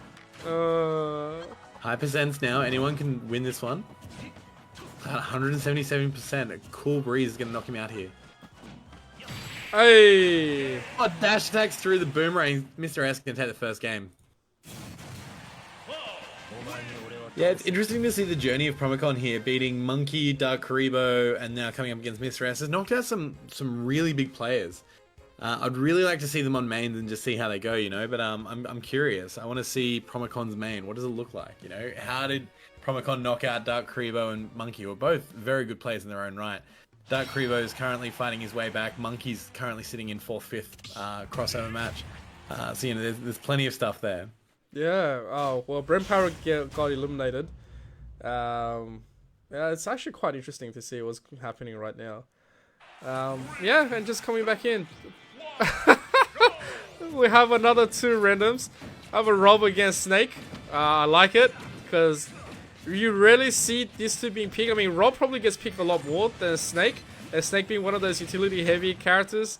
Super heavy, but super recovery as well. Can do a lot of amazing stuff. But you have to be very quirky about how to use it. Yeah, I mean, Snake, you know, had a top player from Canada actually pushing the meta right early in the start because Snake was such a big pick and brawl. But since then, it's kind of died off a little bit. Not a lot of Snake mains out there. There was a lot to begin with, but like as the game's kind of matured, there's not a lot of people pushing the Snake meta anymore. Oh! Rob, very strong character, very consistent character. Probably top 10 to 15 character, I'd imagine. Has really safe, easy to do combos. If you get okay at throwing a gyro and regathering with an air, you can honestly 0 to death people with about an hour's worth of practice. So very dangerous character to come against. The downsides is, of course, big character, big hurt box can be comboed quite easily. And their recovery doesn't really have a hitbox. Even though you can throw a hitbox while you're recovering, you know, it doesn't inherently have a hitbox, so kind of easy to edgeguard as well. Yeah. I remember one of my best mates picking up Smash and he was like, oh, Solo Snake is in this game? That's all I'm gonna play. And I think it was Smash 4 that he picked up Solo Snake. And yeah, he doesn't switch off this one. Despite all the characters that's there, he goes, nah, Solo Snake only. Puts up some amazing stuff. A lot of people don't estimate how much damage you can do. And then so they like completely miscalculate. And then Solo Snake just comes around and goes, alright, so this is how much I can actually do against you. Really good stuff.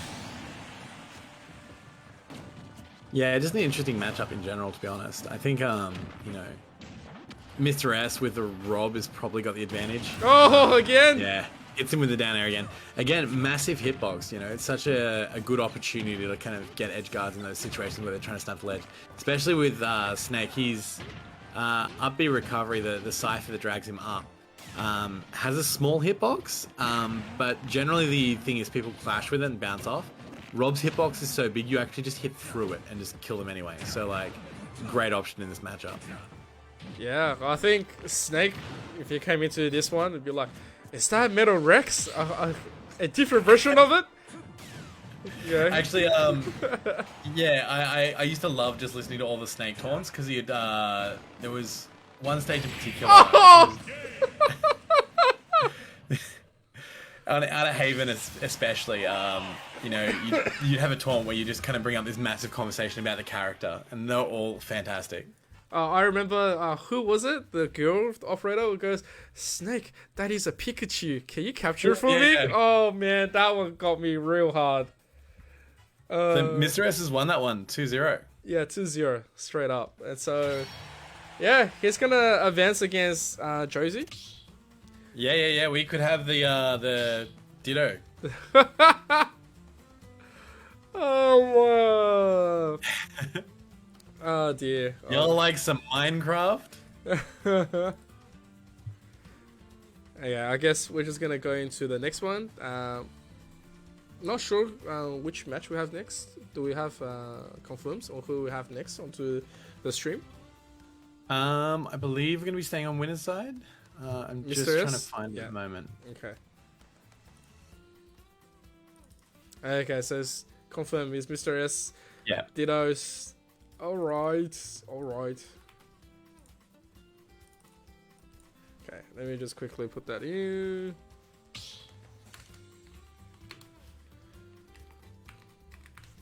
Okay, so we have the mirror match coming up, and that's going to be quite interesting.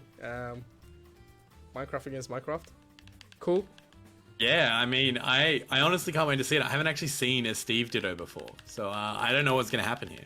Hey, this is the one. This is the one where we prove it all right.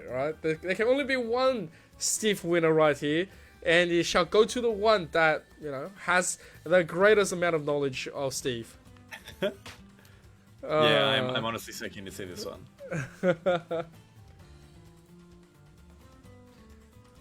All right. Can we see it? I guess I'm just gonna select all the stages right here. Not much to think about. If you're a Steve, what would you pick? What, for stages? Yeah, for stages. So I'm not sure if you know this, but really interesting, just Steve facts. Basically whatever the floor is made of impacts what you mine out of it. So if you go on something like Lilat that's a metal ship, you'll get more iron and more redstone than you would get, you know, other materials. So there is different percentage chances of what you can mine based on the stage that you're at. And, you know, this would be interesting enough considering we have like 7 stages you can choose from. You're essentially choosing an item list that you can mine. But you also have a final destination and battlefield that you can reskin. And if you reskin it, it still changes the percentage of what you can mine to the percentages of that map, right? So you could do like a final destination, but do it on the Lilat skin, and you're getting a lot of iron, you know. So it'd be interesting to see if these guys have thought about it at all as like Steve mains, because obviously I don't play the character. I haven't had to look into the maths of what you can get where, but I'd be finding whatever has the highest chance of mining diamond, and then just finding that stage and just kind of reskinning an FD to that stage or something like that. You know, I think that would probably be the best way to approach it. But you know, as far as, you know, what the actual stage makeup looks like, you know, it's not too... I suppose the character's got so much kit, it doesn't really matter what stage you pick. It's just probably player preference at that point. Do you want a platform there to throw minecarts from and land on? Or would you prefer that there's no platforms, meaning that your minecart's going to roll across the ground and they're going to have to jump, you know? I believe it would be predominantly player, I suppose, player chosen there, player preference. Yeah, no, I think you hit it right there. It's just all depending on what's their game plan. Like, you know, Steve can also be played very differently. Can get very aggressive or just play Minecraft, which is pretty much the current meta right now. Yeah, I mean, like, that's the interesting thing, right? The player's got so much kit.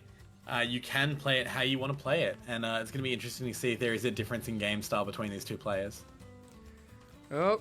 Come on, let's go. We want to see the mirror. This is going to be the best of 5, so...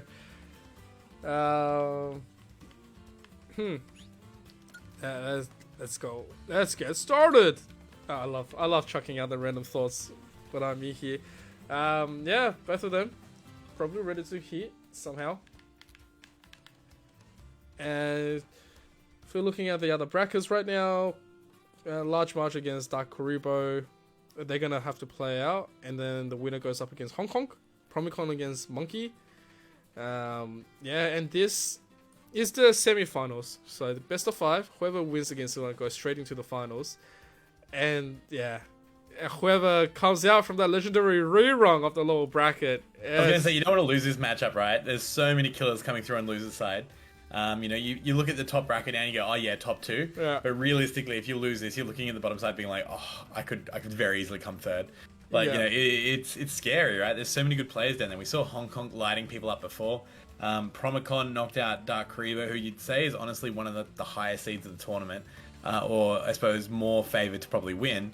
And that being said, Dark Karibo is still down there as well. Like, you know, there's so many killers down there. I mean, Large Marge, I think, has been to some offline events. Very formidable player themselves. You know, Monkey, I haven't seen Monkey play, but Monkey's had a good run as well. Like, yeah, so many good players down here. When people like Bowl of Ramen, you know, and Flame are coming 9th, Pickle and Cheese, these players that are kind of like 2nd and 3rd in other weeks. Yeah. You know, the people that have kind of moved on past them are just so scary and so intimidating to come up against. Well, they have to do it, right? This is the finals. This is the last week of all the Super Smash Brothers. So only one winner can go ahead from out of all of this. So only the one best player out of all of this can just have that run and say, okay, I've done it. I won this tournament. The rest, although they've, you know, come up top and they've been pretty strong in the beginning, the first few weeks, guess what? If you get knocked out now, it means that, you know, this is the one, you know, that you could not walk away with, because this is where all the, you know, all the finalists was in, all the winners who's been competing and playing. This is the one where it matters the most. So whoever wins today, dude, it's going to be absolutely amazing. Yeah, I think, like, you're right in the fact that this is the place to show up. This is the place for your best performance and to do, you know, get your big result against all the rest of the killers that have been there every other week as well in different pools and different lobbies. Maybe haven't crossed paths, but every game is high quality here. And it's really going to be like down to who can kind of not only clutch out sets, but clutch them consistently. You know, back to back to back to back to back. It's like, what, 6-7 games if you end up dropping down the loser's side to make it all the way to grand finals. So like, it's a lot of games and a lot of matchups that you need to play super on point for. Oh man, this is where I wish we had like multiple games at the same time playing. I would just be like, jump straight in, have a look, you know. We need to have our own major stage right here. Just right here, where you can just like, you know, plug and play. It's like right here, right here, right here, right here. You look at 4 different kind of games being played, and then, you know, all those games being played across all the channels, and you just freely jump in and take those feed and be like, oh, wow. Oh man. Okay, so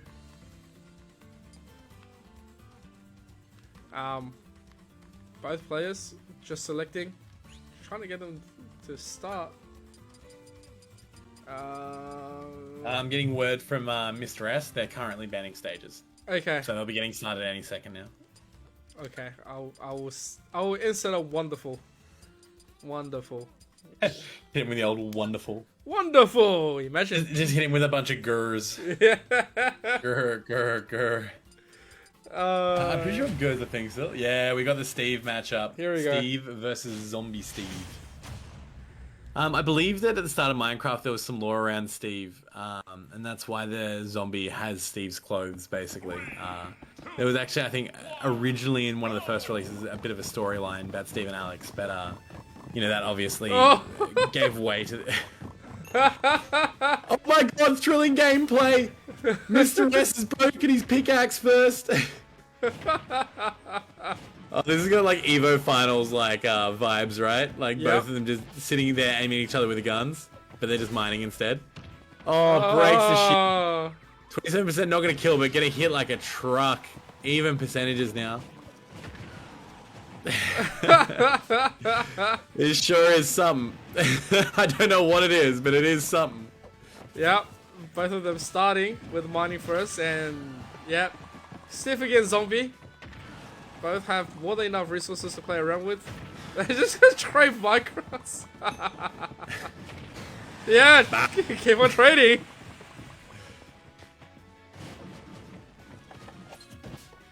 Guess this is what it's like trying to catch a tram in Sydney, right? Yep, pretty much. It's like all over the shop, everywhere. Never on time. Whee! I love the actual, like, actually writing it in. It's just such a funny animation of you just sitting there just being like, ah, yes, I am in the minecart. Yeah, imagine if this Mr. S goes, my minecart. It just doesn't run.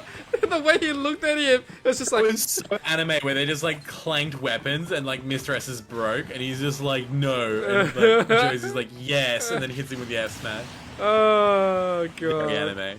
Yeah, imagine the minecart right here. Mr. S comes out and says, my minecart is silent. You can only be quiet in here. This is a silent carriage. Oh my God. Arms and legs inside the vehicle at all times, stopping direct to bottom blast zone. Yeah, that was something that shocked me when I first caught my train, like, last week. It's my first time catching a train in a long time, and I was like, well, since when did this happen? Oh, caught him. Goes in there, chips away the recovery. Obviously going to get another chance here. Makes it back. Josie with an opportunity here to finish this one off. Oh, yeah, lands on his head with the anvil, and that's going to take the stock. Josie going up in the first game against Mr. S. Proving to be the better of the two Steves at the moment. What did you really take from that matchup? It was Minecraft. Everything was Minecraft. Everything was Minecraft. Everything was Minecraft. And then, not much. If you're talking about positional play, both of them did okay. Josie held the advantage most of the time. Got the earlier trades and just kept on holding on to that advantage. And so, yeah, not much I can say. It's just pure Steve. I think you mentioned it right there, right? Was that Josie won the matchups, right? Like, they both clanked swords, and Josie's survived, and Mr. S's broke. So then got the advantage, you know? I think that it was so neck and neck the whole time. It really did just come down to a couple of trades. Yeah. Well, it is the best of 5, so we'll have plenty of more rounds to play. Yeah, I wonder if they both stay as Steve the whole time. Like, who's going to buckle first and pick a different character? Imagine if you, like... Actually, can you play Link to Steve? No, probably not. What about a Samus? Well, what about Samus? If you played, let's just say a Dark Samus, right? If you play Dark Samus into this, it might not be as bad because you can't trade pretty out. okay. Samus is really rising at the moment in tier list because of, I believe, a Southern American player, Siski. I can't remember if it's Southern America or if it was, might have been from Spain as well. I can't remember. But yeah, Siski's a fantastic player and has really been pushing the Samus meta forwards. So, RJ, shout out to Silix Esports, best esports organization out there. Definitely not sponsoring me as a player right now. Definitely not. But RJ is another great Samus main coming from Canada. Oh dear. You can see a few of them kind of take spots, and you're right in the fact that the matchup, because it's so projectile based, you know, I think that Samus would do quite well in the matchup because Samus is probably one of the best projectile characters in the game. It's just that, like, Steve obviously has a kit around the projectiles as well. Yeah, Mr. S getting bounced around though, not taking out his diamond at all. Yeah, it's just been traded out completely. They made it much more easy for us to cast by choosing exactly the same skin. Love it. Yeah, I think Josie's just not giving him time, right? Like they do that initial like ha ha ha we're mining right off the get go, but then Josie just really kind of like cramps up Mr. S's time to get more resources. We can see at the moment, you know, Mr. S is down in stock, but he also at best has a little bit of iron, whereas Josie has the gold, the diamond, the iron, like everything in reserve, ready to go. Could lose his stock right now and turn around and get another weapon. Actually, really unlucky they're burning the diamond as he got F smashed. So that's the diamond axe though. Still got more than enough. Oh, Mr. S building the block. Oh, no punish. Yeah, well, you could see that he was building that ledge to basically stop him from snapping back and getting onto the stage. So really intelligent there, just a little bit mistimed. my card is better. Each other, just like staring into each other's eyes. It's like playing chicken right there. This is like mid-range interactions is just throwing minecarts, and then like close-range interactions is just like spot dodging smash attacks and returning with other smash attacks. It's like I spot dodge your down smash and I'll F smash. Oh well, I spot dodge your F smash and I down smash again. Oh my goodness.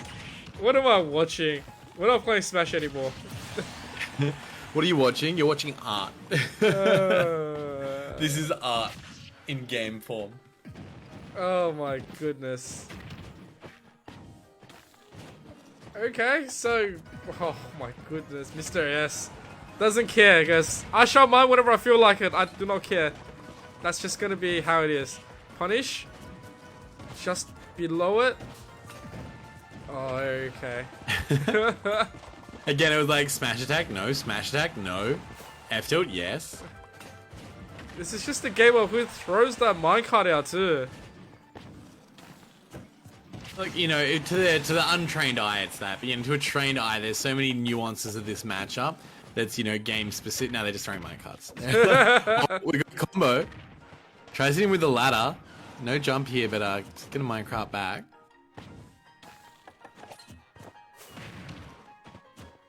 Okay. Gets Duckle. Mr. S doing well to bring this one back, getting a little bit more percent. Or regathers the minecart. I hadn't actually seen that one yet. I've never seen someone start the minecart, jump out and regather it. He goes, I shall save these, be efficient. Oh! Nice bounce. Oh! Oh, hits him with a pickaxe, and that's going to be another game going to Josie. Up 2-0 in this matchup now. Just has one more to close it out. Are we going to see a character swap coming out of Mr. S?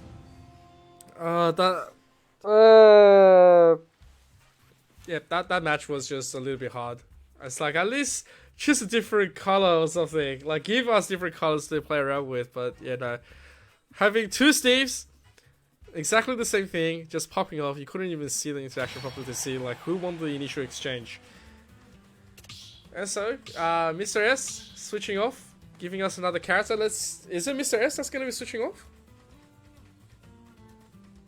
If he's... Surely, I mean, like, Josie's won the last two games.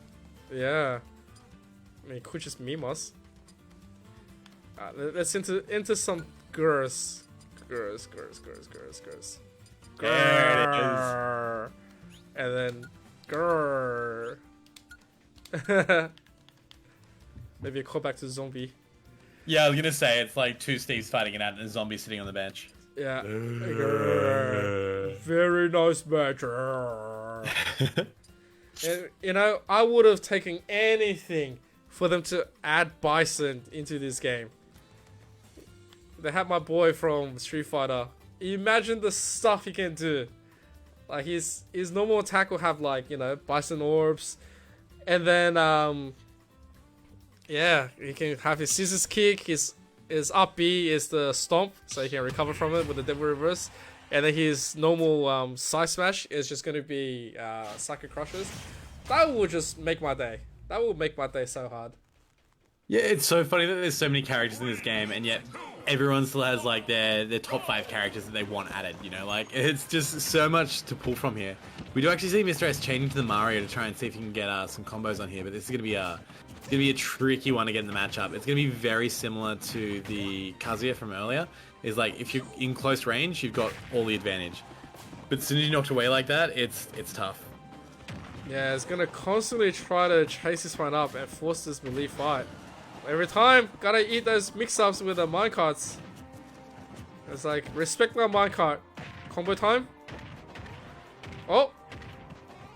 Oh, doesn't get the Trying to extend it. Could have turned it away and reverse up B, but wanted to get a little bit more damage there and try and spook him. This is something I don't like from Josie, though, is that, like, knocking them off stage with that move and then going to the opposite end of the stage to mine a little bit more. I understand you get a little bit more time to mine and get what you want, but at the same time, you lose your opportunity to kind of guard the ledge or protect the stage. You're kind of giving up so much stage control. Yeah. Oh. Okay. Just went for the other smash, just thought he'd mash out, I guess. That's enough. Oh, yeah, that spike is going to just catch him and bring him straight down. Oh, look at him. He's just running around. He's like, nah, I need some more resources. Well, that's the interesting thing, is you can actually deal with minecart really well with a cape. If I was the Mario, I'd just be like sitting back, letting the minecart come, reflecting it, and then just waiting for the next one, and just do it until they get frustrated and walk in. Oh, nice. Nice connection. Good grab. Extension by Anvil. dangerous moment right there to be getting a little bit complacent. Lava block is always going to be waiting. Ah, nice. Okay, Mr. S, 111% against the 33, gets caught. And Josie, once again, is just like, I need more resources. I want to guard. In that situation, the double jump was burnt instantly, right? To get out of the minecart. Like, that is such a good position to be in, but you're on the other side of the map. You can't actually do anything from there. Yeah, oh, spike option. Actually, no, he doesn't have anything. See, out. you stood next to the ledge. You threw a down smash. You got to kill. Like, that's right. Keep that pressure up. Don't let him get back for free. Like, there's no reason for it. Okay, 89 to 0. Oh, Mr. S not doing too bad. Okay, another grab. Has yet to finish off the stock, still not being damaged at all. Good punish. Yeah, doing super well not to kind of like rack up stock here, and nice. He's actually going to take the stock. Josie falling to their death. Now both players have a lot of work to do here. I feel like Mr. S is kind of just getting into a natural state with this Mario, feeling a little bit more comfortable.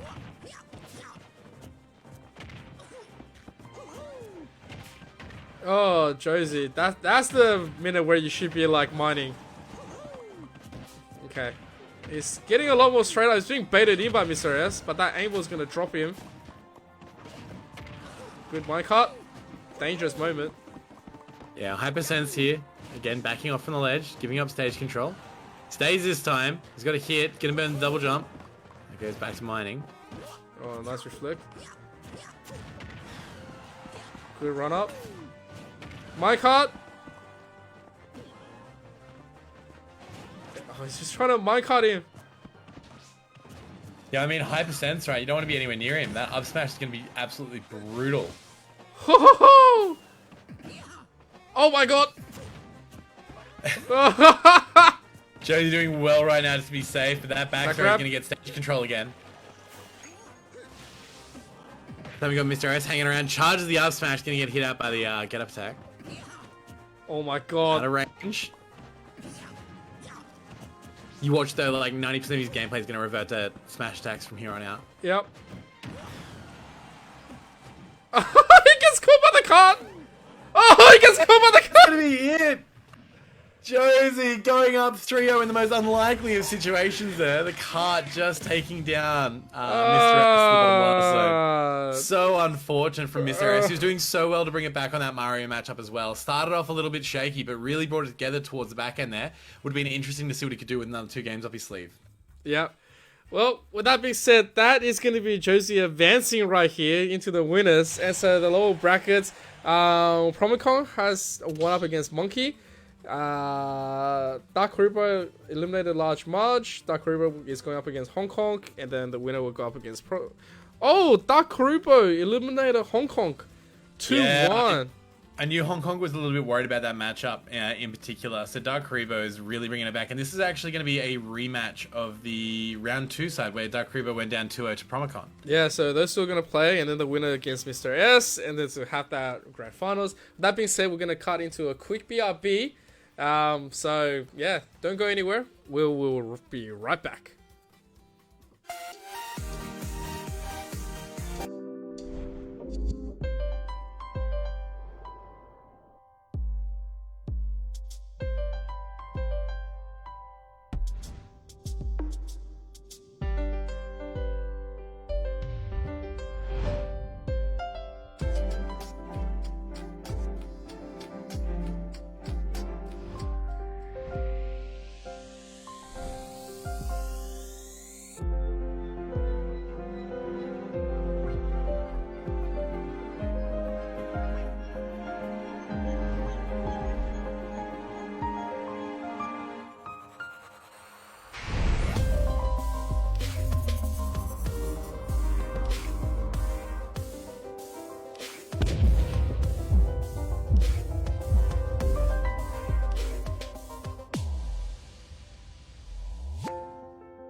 Oh, it looks like we're just gonna get started.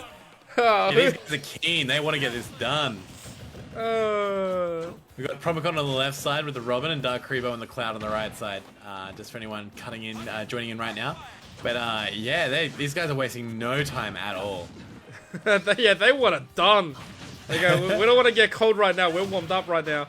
And so I must have given them the arena info like 5 seconds before they started. They literally were just like, lock in arena, playing, off we go. They're just very keen today. But yeah, this is for loser gets fourth, so very high up in the bracket now. We haven't seen much from either of these players, to be honest. Dark Krebo actually got knocked down to loser side earlier from Promicon.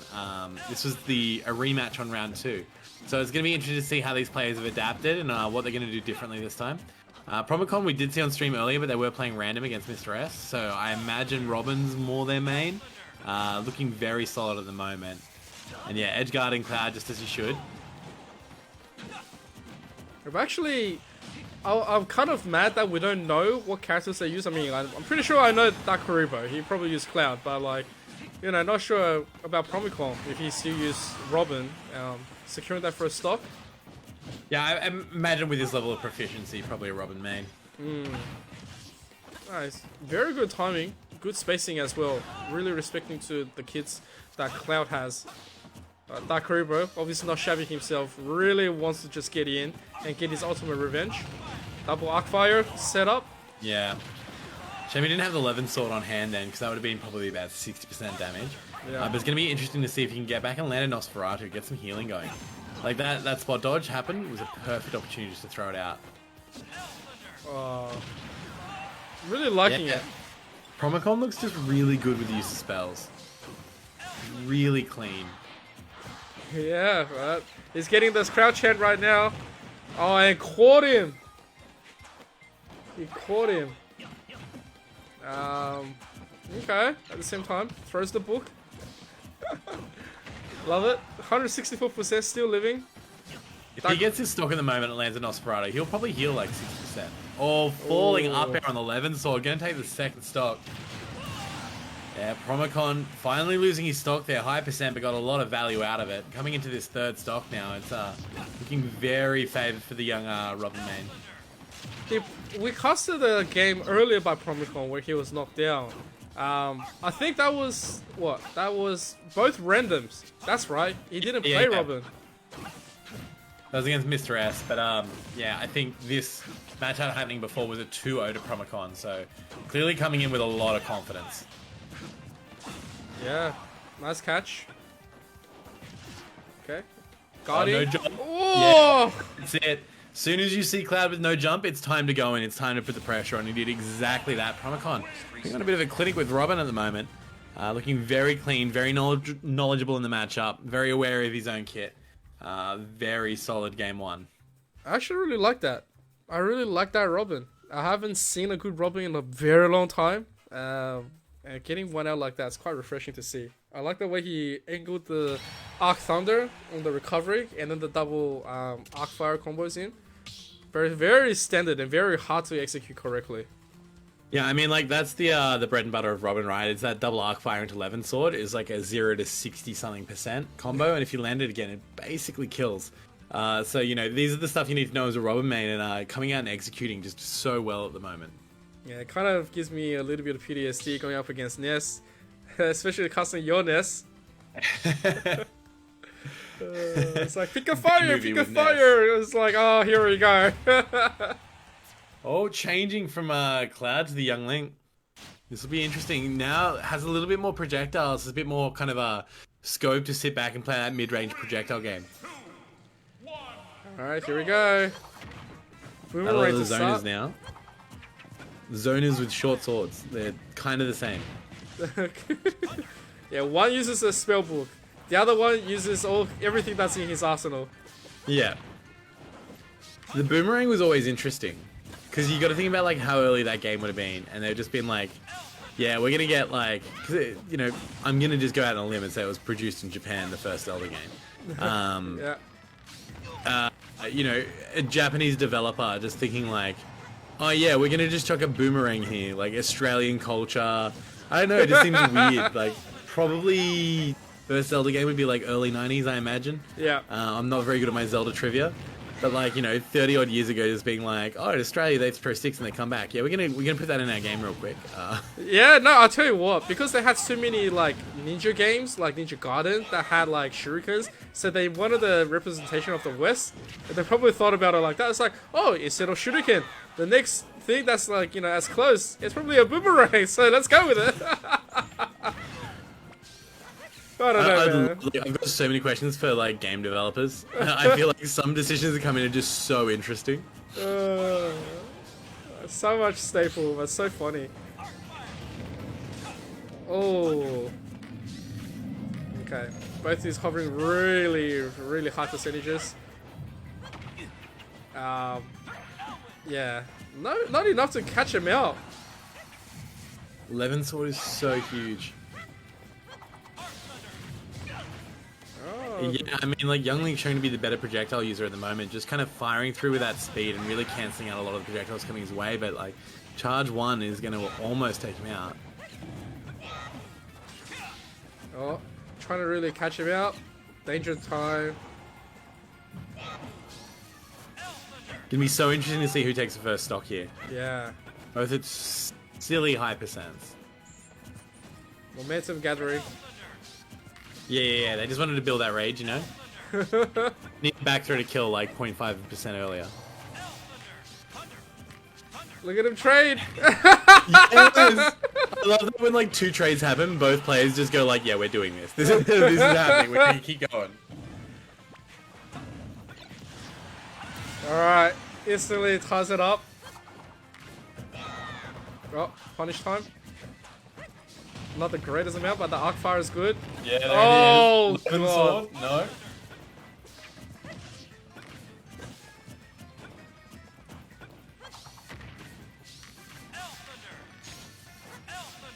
Oh dear. Hell Thunder! Trying to catch him onto the reverse here. It's a good thing that Karibo is quite seasoned as well. Not gonna fall for the same shenanigans. But yeah, the switch up to the Link is actually working out in his favor. It's not bad at all. It was that mid-range zoning, right? He's really kind of using a lot of those projectiles to cut through Robin's stuff and forcing this Robin to actually approach. Oh no! The down air, just all the cards on the table right there. Decided this is ending right now, and again, straight back to an even game. That up B is so dangerous near the ledge because you can keep guiding it further and further out close to the blast zone before that last hitbox comes through. Yeah, that was really good. I think, yeah, we've been waiting for Promicon to come up with Arcfire for quite a while because he likes to get the jump in, realizing that his kit of magic can't really go up against the rapid spams. Up E punish, nice. Oh, punish. Oh, rolled out. That perfectly and just wasn't fast enough to actually punish. Just needed to press buttons a little bit faster there. Realizes this could just be eliminating that Karibo. Nice connection. Good grab. It's a grab, yeah, tries to follow up from it. Oh, so dangerous. Both of them spot dodging grabs really well right now. Up tilt, up air, 11 sword. Dangerous now. Oh. Hits the arc fire. Can't let him hit those arc fires. You don't want to play this game with Youngling. Yeah, because that's what happens. Yeah. He's gonna catch you. Yeah, and as soon as you're in the air like that, you're at such a bad disadvantage. Oh, careful! Can't let him connect his arc fires. Oh my god. Soft hitted 2 back airs in a row, doing percent, but not much knockback. Oh. Anyone's right now. Promicon trying to close this out in 2. Dark Reaver playing for his life, just makes it back, lands it down air, on shield, recovers safely. Oh, just jumping in his face with no aerials, just so much patience. Back grab. Gets a grab. Stage control now, what can he do with it? Tries to throw out a few projectiles. Hey! Gets on the ledge with the rising nair, and that's going to be going to game 3 now. Dark Reaver bringing it back with Youngling. Game 3 now. Oh, wow. That was actually a little bit intense. That last stock was super intense. Yo, I mean, like, less intense for Promicon, right? You're up a game and you're like, oh, if I die here, we'll bring back game 3.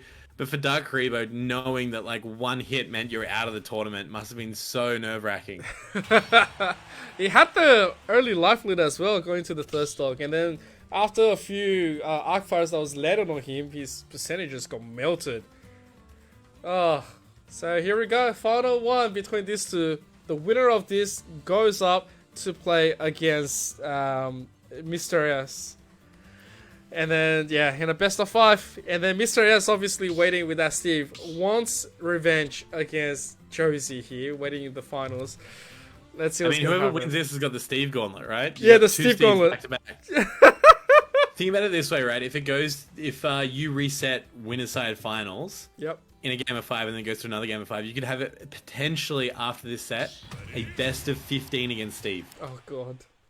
You'll know the matchup by the end of it, that's for sure. You get to like best of 15, you haven't learned something, you're playing the game wrong. Oh god, that is horrible to think about. Well, here we go. Starting up nicely. Dark Karibo really finding his groove right now on Pokemon Stadium right now. A little bit more platform to work with for Promicon. He would like to have those platforms. Oh man, that was a Dark Fire instead. Would have been amazing, but at the same time, they're just going ham into each other. You can see the change up. Promicon, don't mind that. Oh man, could not punish in that second. Oh, catches a jump. Lucky to get back there.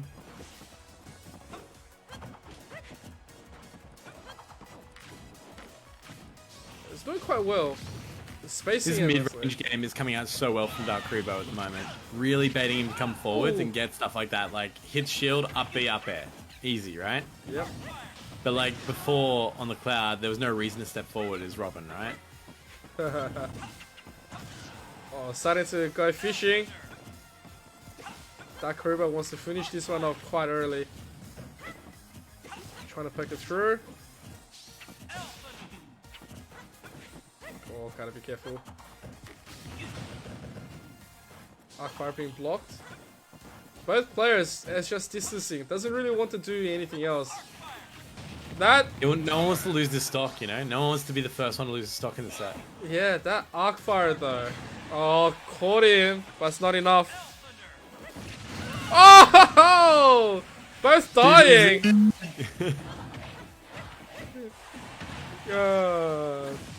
Nice. It was the only way it happened, right? Like, no one was giving an inch there. Yeah, you both died at the same time. Oh, nice catch. Like that trade. Alright. Catches that Karibo. Down air. Catches him. Boomerang. Back into the mid-range. Gets the charge up. Thunder. Punish.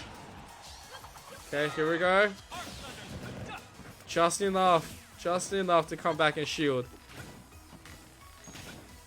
Yeah, Promicon really got a hold on percent here. Like, has worked so hard to get this percent lead. Needs to convert it into a stock and needs to not take too much damage. Gotta be careful. He doesn't really get to finish it off. He's just not doing anything. Yeah. Needs to build up something in approach. He's building up the spells, I guess, but like, still. Okay, he's trading well. Just waiting. Arc fire. Also gets dodge. Good back grab. Okay. Catches two thunder. Nice! Nice F smash. Gets that stock in our Dark Karibo tournament life. Waiting to get something done here. Trades right here. One arc fire only goes through. Punish time. But nice block. Oh, both sides nice block. Good stuff. Oh, catching him up really nicely. And now Promicon. 142%, still not dead just yet. Looking to get a little bit of final damage in. Throws out the arc fire. Still has more. Dark River chasing him down really nicely. Trying to get it. But yeah, no.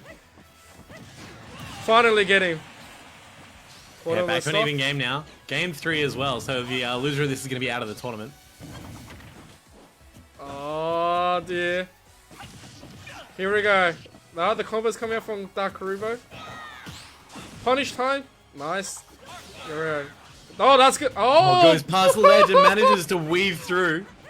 Oh, Eye of the needle right there. double spells, both missing. Probably not feeling too good about that one. 91% on 100. Gotta be careful now. Dark Karibo really wants that revenge. Wants to get him. Comes to grab. Gets there. Alright. Oh, that shield! So small. Okay, here we go. Gonna throw it out. Gonna keep on abusing onto recovery. Doesn't have any... Oh, Arc Fire gets punished. Good read coming from Dark Karibo. So many projectiles coming out right now. So much pressure. Nice. He could not keep grabbing. Oh, he could not be shooting anymore. Okay. Good boomerang. Oh! He lands it. Not gonna kill though. Oh! Oh my! Are you kidding me? Back. And this is gonna be Promicon going up 2-1 in the most unlikely of situations over Dark Karibo. He went up there hunting and yeah, you got the receipts on that one. Dark Karibo landing the Oh! that was nutty. That was absolutely nutty. I don't know what to an say about that unfortunate one. time to be Dark Karibo, huh? Yeah. That's why you knocked out of the tournament. You went up there for the kill and you ended up getting sniped. Oh, man. And so, Dark Karibo is going to go up, was going to go down against Promicon, but he did do quite well. That was pretty much down to the wire. Oh yeah, that was a crazy set there. That was like when each single stock was like last hit every single time. They took stocks off each other at the same time. Everything was the same. I think, yeah, now coming back in is Mr. S against Promicon, both from JPC. Look, if we're gonna get a rerun from this, we can just at the same time get double random again. On the best of 5. Imagine that, best of 5, all random. Oh, look, still could happen. Still could happen. Alright, so I have gotten that prepared. Now it's up to them. Here we go. This is gonna be at the grand finals for the losers bracket. Best of 5, Mr. S against Promicon, both from John Paul College. And whoever wins from this goes up against Josie in the grand finals in the best of 5. Gotta be proud. They've locked in at least second or third. And the only one they have to go up is against LC Josie. Well, funnily enough, we're talking about Promicon beating Dark Karibo in the matchup in the first place, right? 2-0, but the very next game was Promicon versus Mr. S, so these guys have played together as well. They've already had one set against each other where Mr. S got up 2-0 on the random dittos, as you were saying. But it's kind of funny that the loser side's playing out as this top strand of the tournament. It's basically like game for game, right? Yep. A lot of killers up the top here, apparently.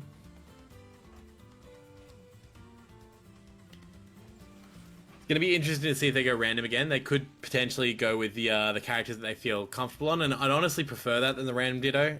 It'd be good to commentate some good gameplay, more than, you know, just like, haha, I got Duck Hunt, what do I do now? I'd love to see Duck Hunt, don't get me wrong, but I think it'd be good if the players kind of like take this one a little bit seriously, go with their mains, and give us a good show. Well, what if they both get Yoshi? Look, so be it, so be it. So be it. I'll turn my screen off, I'll walk away for 5 minutes, I'll come back over, alright? You can commentate that one by yourself. Oh, God. Alright, come on, let's get it on. This is... Mr. S is in lobby. These guys are going to be reasonably quick to get it together, I believe.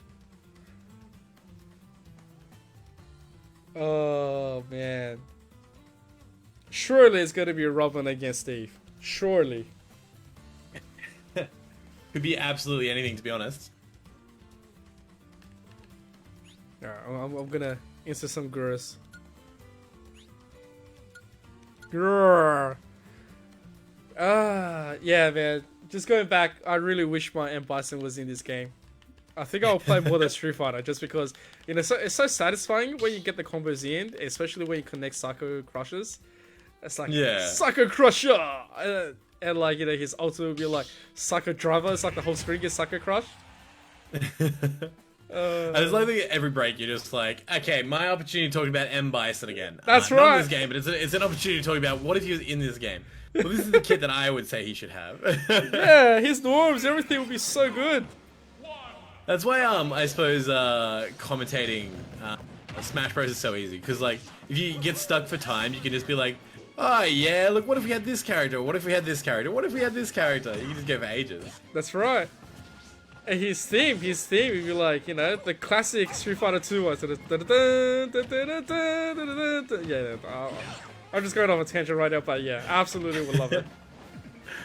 Mr. S has actually opted for the Mario in this matchup. It's fair enough. I mean, his Mario is very solid. I think that like Steve is just the best character in the game. Like any matchup you get into, Steve's probably going to be better regardless. But I think that the Mario is not a bad pick at all. There's probably some personal preference reasons why Mr. S has gone Mario. Like maybe doesn't feel comfortable with the long range spells. But taking the first stock quite quickly. Yeah. Oh. Yeah, needed to kind of go a little bit quicker and pull the trigger on that 11 sword. Oh, still catches him.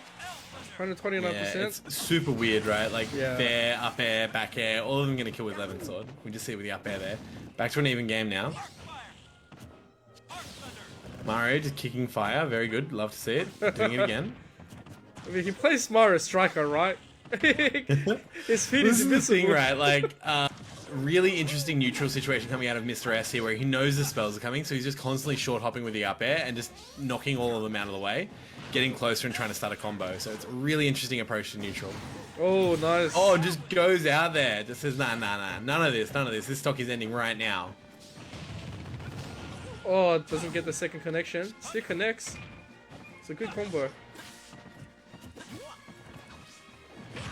Alright, grab into the air. And the reversal coming in from Promicon. Not doing too bad. 64% right now. Trying to work the percentage down a ton, a little bit more before the next stock. Still catches him. Nice interaction.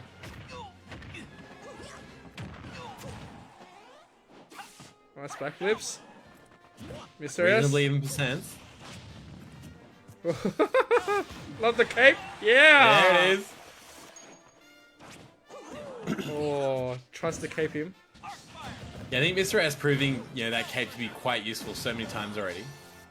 Oh, probably dead here. Needs to use... Yeah, I was going to say, probably needs to use a side B to get his recovery back. But yeah, just threw the up B. Knew he was going to get pressured off stage from Promicon, and Promicon's going to take the first game. Okay, no randoms. So that's pretty good. Good stuff from Promicon. Mr. S probably going to be thinking if he wants to switch back into Steve or not. If he does, great. If he doesn't, Yeah, I reckon he does. yeah. I guess I like at this stage I'll probably switch to Steve. I think he navigated the spells quite well with Mario. Yeah. But I just feel like Steve is just a better pick. Okay, here we go. Oh no, run it back.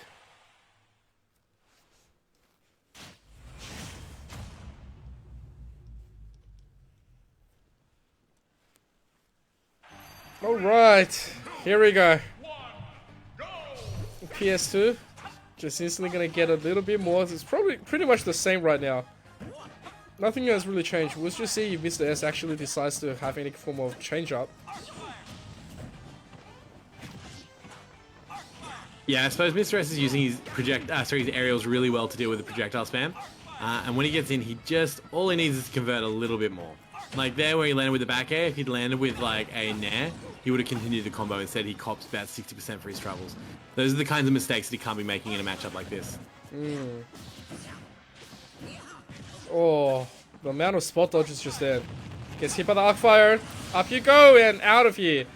So first stock goes into Promicon, and Promicon looking pretty good right now. Okay. Arc Thunder gets a connection, 35% instantly. It's a headbutt instead. Dangerously a little bit more too high. Arc Thunder, hey! You in your face with a cape. Yeah, that cape's going to be interesting throughout the entire matchup, I believe. Oh. Okay, Arc Fire gets reflected as well. Nice. Good area control. Really piling onto the pressure. Gets caught up by Promicon. Yeah, Promicon aware that the cape is absolutely going to be abused everywhere. Trade isn't as bad, but the Arcana catches out. 117%. Oh, that's finished. Here we go. Mr. S, final stock. Needs to finish this one up. Yeah. Promicon, not too bad with the recovery. Grab. Okay. Oh, gets caught out. Snipes him. Not enough though. Yeah, Mr. S equalizing now and really needs to take this game. You can't be letting Promicon get up 2 games on you, you know what I mean? Okay, here we go. Oh. Yeah, just peppering the shield a little bit there, trying to get a little bit of pressure going. Rising there, not going to be enough to get him off the ground. Will probably be enough now though. Oh, getting tricky. The chasing game coming from Mr. S doesn't give him a chance to breathe. And that's how he's going to play this matchup, right? That F smash is going to do a lot of work. Oh, just outranges it, just watches it brush past his nose, not afraid at all. Promicon here, trying to finish it off in the next 2.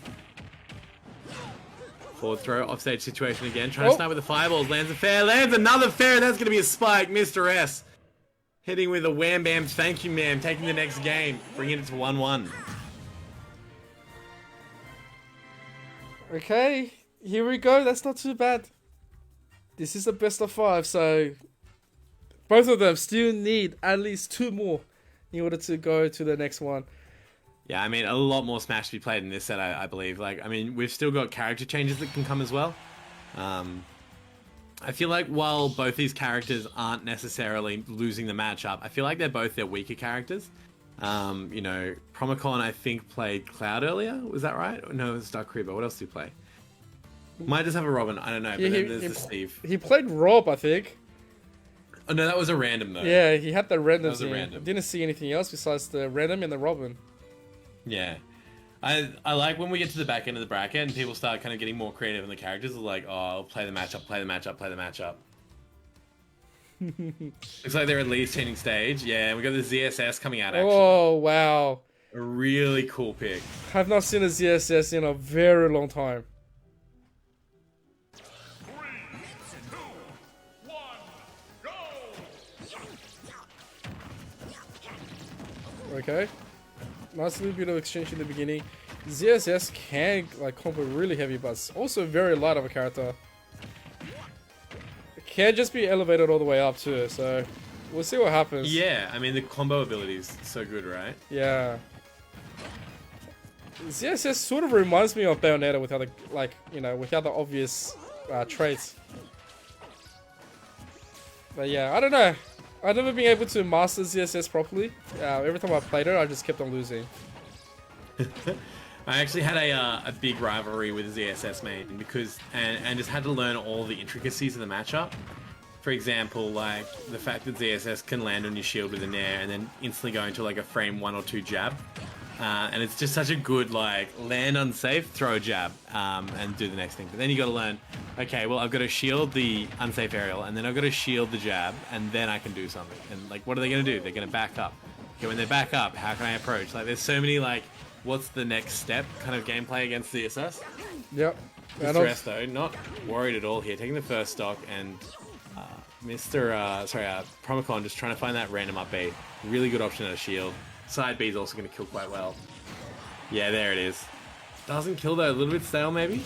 Yeah, it goes out there with the double air, the nair, sorry.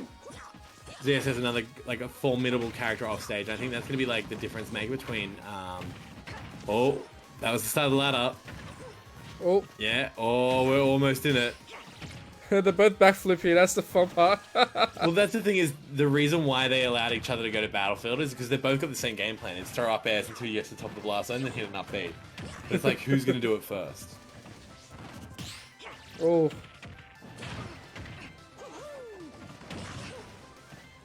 Okay, 51% on Mr. S and 87 onto Promicon.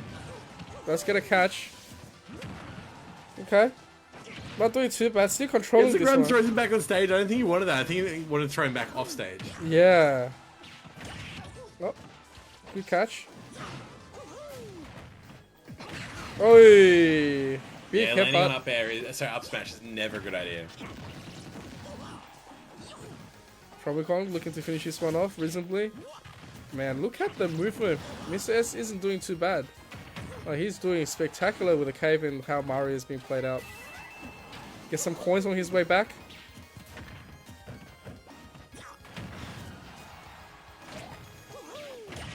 Oh, yeah, lands Oi! it. That move's really interesting because if you press A, you commit to the attack, but sometimes if you don't commit to the attack, it just does it anyway if you're like right on their head. Yeah. It is a good spike hitbox too. And that was quite hard too. Promicon actually got hit by the cape and still managed to maintain that little bit of pressure. Danger moment here.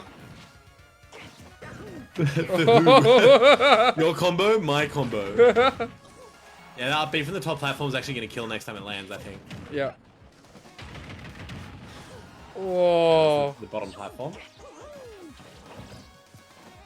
Getting close. Quite tense. Going for the spike. Nothing happens. Good recovery. Ooh. Promicon looking for it. He's fishing here. Oh. Oh my goodness. Snipes him. What can you do now? Trying to edge guard. Just kind of dash around, throws an up smash. Oh, just hovers above there. Gets the back throw. Not Not enough. quite enough for the stock. Promicon living. Oh. Tense situation right now. 5% Super each. tense. And Mario just flinging around that yellow stick, just looking for a smash tag that's going to finish this one off. The back air. Oh, I didn't know that it was going to be enough, but it is. Mr. S going up 2-1. Thought maybe Promicon could have held on there a little bit longer, but yeah, that's the hard thing with this Mario, right? Is when you get to high percent, anything kills, and he can just spam a lot of the moves. Not a lot of end lag on a lot of them, so the next one's coming out almost instantly. Oh my goodness. Here we go. Mr. S. He wants his legendary rerun with Josie here. It's gonna be up one match, and now Promicon put up a ZSS. He's gonna go ZSS again? I mean, he's pretty close. Yeah, look, I wouldn't be shocked. Still another case of like, could definitely have won that game. Yeah. Go hero. Oh, it's he's gonna random instead. Of course.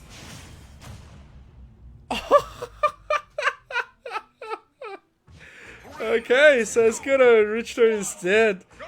Well, it's not too bad. Does have great options to combo, lots of arsenal, terrible recovery. Yeah. That's the hard thing, right? It's the terrible recovery. You can easily go down there with a nair or a cape, and it's just all over. That's right. But hits like a truck, combos like a truck. It's an absolute maniac. He does it all. Oh, gets out the whips. Yeah, look at that. That is good pressure coming in. But Mr. S, half an experience onto this. Gets the grab. Oh my goodness. I think Promicon is just having fun, chucking the neutrals. It's like, jump neutral. Oh, nice, up B. Needs to throw some axes from the side here. Doesn't like. This is one inconsistency I see, is that like instead of going out there in every other matchup where you can go out there, he chooses not to. But you can see he just goes too deep there, and he's lucky that Mr. S brought him back. Still too deep. Like every other matchup, we have a character that has all these moves that can kind of recover and do stuff off stage, and suddenly you get the Richter pick, and it's just like time to go off stage. It's like no, do that before. You got axes now. Just snipe the ledge. Yeah, she actually chuck a lot of axes. Yeah, just do it. They go on such a weird angle. That up B is gonna take the stock though. He hasn't thrown. Back to an even game. Has he thrown an axe yet? I don't think I've seen it. No, not yet. Oh. One of the best moves he has as well. Yeah, he's like a truck. It's like an absolute truck. Oh, could have been dangerous. Tries to get the jab reset. Not quite though. Oh no. SDs. Nice. Watching him fall there. Oh yeah, he's gonna just SD keep on going. He goes, alright, see ya. That's enough of me. Mario wins. Oh. Okay, and now we have it. It's gonna be the rerun between Mr. S and Josie. Yep, I'm just gonna quickly go grab Josie. Congratulations to Mr. S, going all the way back in, and now here comes the tense moment. I'm gonna quickly like just prepare the last one. Ooh. Okay. Oops. It's kind of interesting though because they were both from JPC and they were like it almost feels like they were like rocking off to see who defends the title against LC, right? Like Yeah. I don't know what LC stands for. I can't remember what school that is, but yeah, it's kind of like, you know, the Goku and Vegeta. This is like, it's okay, I've got this one. Okay, let me just put this one. Okay, winner side.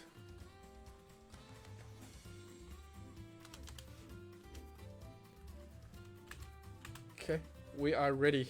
This is it. The ultimate grand finals. Ladies and gentlemen. Both are in lobby, that's a good start. Yep. Josie against Mr. S. Josie just needs one set of Mr. S to take it all the way home in this Smash finals. And Mr. S needs to win 2 sets of best of 5 in order to reset and take home the dub. So, good luck to both players. They're both ready to go, I believe. I'm liking it. I think both players are ready to go. Everything is over. It's all maybe. All right, let's go.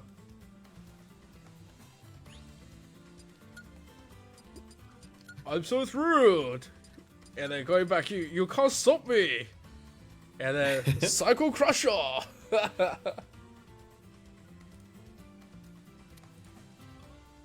It stands for Launceston College. Ah, there we go. Launceston College. Okay, Launceston College against John Paul College. All right, let's go. Both side ready. Both sides ready to jump this one. At the same time, I am gonna quickly just make the team look a little bit more classier.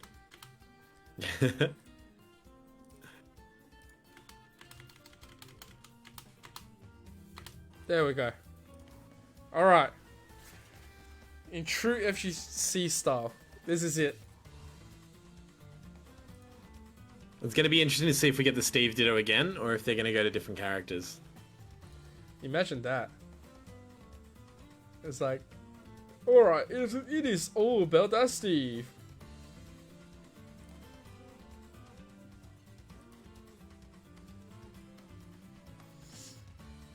Have we seen Josie play a different character? No. This whole time it was Steve. Yeah, yeah.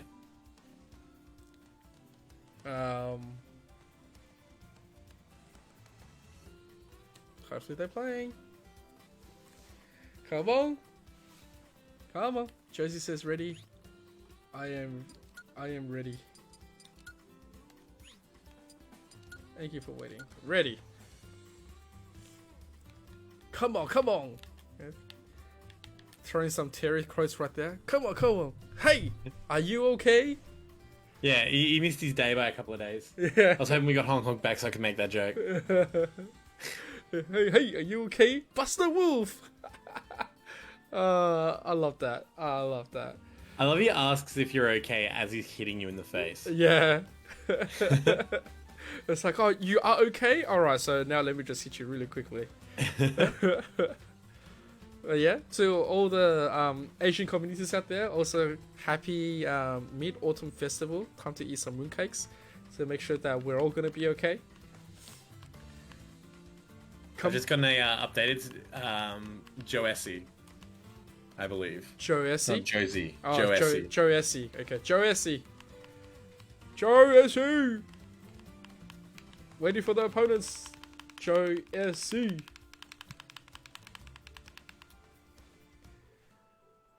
Come on. Come on. I am ready. should be able to play some mini games onto the side. You know, plays. Yeah, I feel like that's like the streamer thing. Yeah.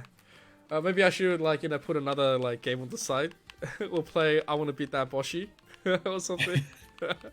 Which we I love watching people play like Tekken on stream and stuff, and when they get hit by the start of a combo, they like alt tab into chess and like make a move, and then alt tab back into Tekken. Yeah, because you know what? Some of the hardest moves to do in Tekken extends the combo so damn long. Like you don't know, and then they give you a 50-50. And then you're like, well, I want to get up 50-50, but I kind of want to stay down. And then you still get hit. And then there's still okay, let me just quickly retreat backwards. And then all of a sudden you're back against the wall. And then you're like waiting for the pressure coming in. And you're like, I have no idea what to do. I'll just get hit and see what else. I've seen so many like, Tekken streamers do that. And it's just like, I have no idea. Right? And they just wait to die. Some of the hardest combos, like besides Kazuya, you got Nina. So the Nina, like infinite slaps to get into that one. That is really hard to connect and really hard to do well. If you can do well, you can do like 4 perfect inputs to extend pretty much to the wall, and then make him guess, do a massive combo onto it. The amount of comeback potential is huge. And she's one of the most notorious ones to carry all the way to the wall just because of really good angles, really good slaptastic kind of combo that can happen anytime. Yoshimitsu is another one, can really play a very tricky iMusician, possibly being the best Yoshimitsu's out there. iMusician's nuts. Is absolutely nutty. He will flash you out of nowhere, and then he will just be like, "Yep, cool. Let's just take you to the wall. Gonna go super fun." I think I really enjoyed it when he went up against JDCL and Knee, because he presented so much problems for them, and they had to keep guessing. It's like, man, am I in or am I out? I think JDCL was one of the ones that kept on saying, it's hard to play against him. You never know when you're going to get punished. And both Knee and JDCL are the ones to really punish or punish. Oh, Falcon! Falcon! It's a Captain Falcon! Let's go. Yep, so Joe SC staying on the zombie. Mr. S opting for the Falcon. Interesting. A little bit more movement speed might be able to kind of chase him down a little bit better this time.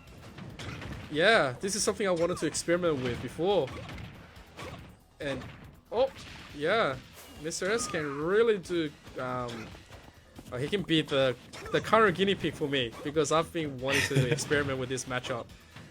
Captain Falcon, one of the classic characters out there from the beginning of Smash, has a lot of good options, super speedy, and can punish off anything that you do wrong. Recovery, not the best, but will do the job. He's a bit weird as well. He's a bit of a precision beast as well. He doesn't look like it. Like God. Come on, Mr. S. Chill, bro. God. Like Falcon, for the better combos, you just need to play so perfectly because your disadvantage is so bad. Right, you get hit once or twice, and it's just over. Like, this is gonna be... Yeah, he should have snapped there. I think he fast fell, but realistically, it was a pretty doomed situation to begin with because he didn't have a jump still. Yeah. I mean, that's the only times where Falcon is a little bit terrible. It's during his recovery. You don't get to hold on to your jumps and stuff. Like, once you lose a jump, you will have to RB to try to recover early. At the same time, anything from... Say Mr. S. Okay. I mean, I was just about to compliment that, Captain Falcon can kill off pretty much everything. Yeah, I mean, like, there's actually a lot of setups into the knee. So if you land, like, the Raptor boost the side B, you can get that into knee. If you land Nair 1, combos into anything. So that's kind of like the stuff you're looking out for Falcon. Low percent's that grab. Ooh, nice. Really easy combo tool. At the ledge, that up tilt, doing the heel drop over the ledge can actually spike, so that's actually a really good option as well. This character with a really big kit and really cool options, but again, you need to be very precise because the second you get hit, it's just all over. You're just in absolute pain town. You know what I would trade for Captain Falcon's toolkit? Oh, Nair 1 falls through the up smash, doesn't get there. Mr. S kind of bringing it back right now. He was down 3 stocks to 1. He's almost pulled this back to even. Oh. Yeah, you've kept... Gotta be so careful. Oh, yeah. Gets hit by the F smash. Almost felt like he could have survived that, but just going out the side. As I said, has to be so careful of the minecart as well, because the minecart can take him off stage and just put him in the worst positions. Yeah, no, because I was thinking I would trade Falcon Punch, like with the cancel. Like, you know, if you can cancel your Falcon Punch and just trade off like 2% damage for it, off the Falcon Punch landing, that would be so much more interesting for Captain Falcon. Yeah, imagine. Yeah, I mean, Yeah. sorry, you go. Yeah, and I was just saying, imagine if you can keep, you know, constantly baiting. It's like Falcon and then cancel, and then he rolls into either FADC or just it's just a roll, you know, and that would just confuse people. That actually used to be half of a thing with Fox mains, because one of their taunts is them doing the Firefox, like charging up. Yeah. And so one thing used to be people used to do that to kind of make it look like they were going to upbeat and then just not upbeat.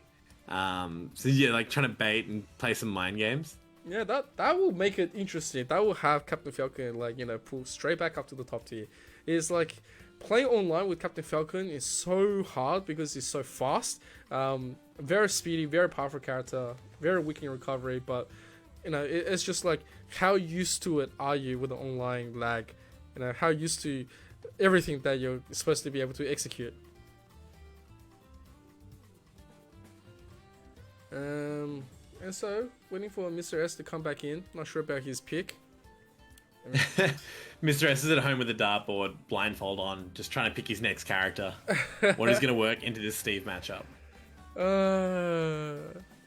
Well, the next one, I mean, he just showed me a potential Captain Falcon against the Steve. Why not go? Yeah, I think the minecart is too difficult to deal with. Because like you can see a lot of the times he's trying to meet him in the air with aerials, and every time he did, it was just like pulls out minecart, bad trade for Falcon. It kind of shuts down a lot of his game in the air that he really wants to use. What about What about Villager? Villager would be quite an interesting choice. He's gonna lose. Again, up I think in any range. zoning character is going to be quite interesting. He's gonna lose up in range, but at least he'll be, you know, quite interesting. He can pocket the minecart. Actually, yeah, that would take it out of play for a while. Because I feel like if it's pocketed, it can't be used, is my knowledge. Not sure. Haven't seen it. Like, you know, haven't seen any good villagers for a long time. Yeah, no, that's like just generally a rule is when villager pockets something, you just can't use it anymore. Yeah. And then, like, imagine he gets the trees planted to edge guard against Steve. So it'd be like, you don't have my card, here's my tree. That'd be pretty nutty. Maybe we can get Isabel. Isabel would be quite nice as well. Let's see. Who else do we have? Man, well, surely we have more than this. We can just get Hero. Just, like, straight up run up to him. Again, I mean, you're listing all these projectile zony characters, and I think they all would do quite okay. Yeah, I think that, like, I don't know, it's hard. Like, I think a lot of characters can out-zone Steve, but then Steve also can just, like, kill with, like, F smash at 60 and a diamond sword. So, like, you know, it's very tricky. It's very tricky, these matchups. Hey, this is a nest. Oh, let's go. Let's go. Interesting. This is actually interesting. You can reflect a lot of the area, a lot of the projectiles and the minecarts and stuff. PK Fire would probably do a number on a lot of things. It'd be hard to get through the walls. But it'll be interesting to see how this one goes. Okay. Yeah, up air, doesn't land. No true combos on this character. So I can just sit here and complain about Nest the entire time now. Yeah, now Like, you... oh, this sucks, this should be better. Yeah. Watch him land a grab and not be able to combo off it. Oh, gets minecart interrupted. Yeah, look, there's also a little bit of an online buff with Ness. The PK Fire is going to be a lot harder to get out of online. Yeah. Oh, just, he's dash attacking. He's got so much more time. He can grab. My personal favorite is the short hop down air. Up smash is interesting. You probably let it go a little bit too late. But interesting idea. Oh, a great interaction to wait for, right? Hey. Yeah, there's the up smash. Got him. Great interaction to wait for is dropping the anvil on Ness's head as Ness F smashes. Will reflect the anvil, and the anvil will go directly vertically back up. It's the silliest thing you'll ever see. Oh, here we go. It's starting to find the groove. Challenging Show SS. Catches him with a yo-yo. Oh, anvil though. Yeah, area. Anvil, 70%. See you later. Nice. Oh, can't keep on shooting. Yeah, he gets cutted. Yeah, I think he just needs to be a little bit wary on those PK fires as the cart will grab him out of it. So only really loading them up in situations where you feel like you can, because yeah, I think that's a little bit of an adaptation from Joe Essie. Every single time that he throws a PK fire, just short hop cart, and it's going to hit him in the head. Oh. It's been hit by like 7 carts. Mr. S, my fella, Oh stop my getting hit God. by the cart. Oh my god. Oh, F Smash going to take that one. Oh no.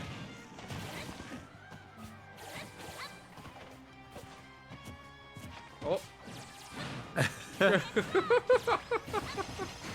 Yeah, landing the up air, that's going to take the stock. And Mr. S, this is probably looking like his best answer so far, to be honest. Yeah. Catching him out. Oh, look at that. Just one tap with a diamond whip at 25%. Alright. Some more mats. Some more minecarts. Gets caught out. Oh. Catches him. Great Oh, opportunity. that was so clever with the fade back in the PK fire. Good spark as well. You can hit him in the minecart with the PK fire. It's so hard to get out of. Oh. Nice. Yeah. Way to catch him out of it again. Oh, loaded up. Oh, he charges it up and he takes it. Mr. S, more like Mr. Ness, finding the answer out here. Going up 1-1 against Joe Essie. Yeah, he looks comfortable. It looks like the Ness is doing wonders for him. I don't think the matchup's particularly any better, but I do feel like Mr. S is looking very comfortable, that's for sure. Yeah, he's found possibly the one to maybe unlock the truth for him. But yeah, that's actually quite interesting. Joe's S dropping that one. Instantly runner back. Yeah, gonna stay on the Ness. Love to see it. You know, I can commentate Ness all day. That's fine. That's great. Not my favorite skin for Ness. Probably one of my least favorites, to be honest. What's your favorite? Bumblebee. Yellow, Bumblebee, black. black and yellow? Yeah. Funnily enough, the team that sponsored me is also black and yellow. Oh.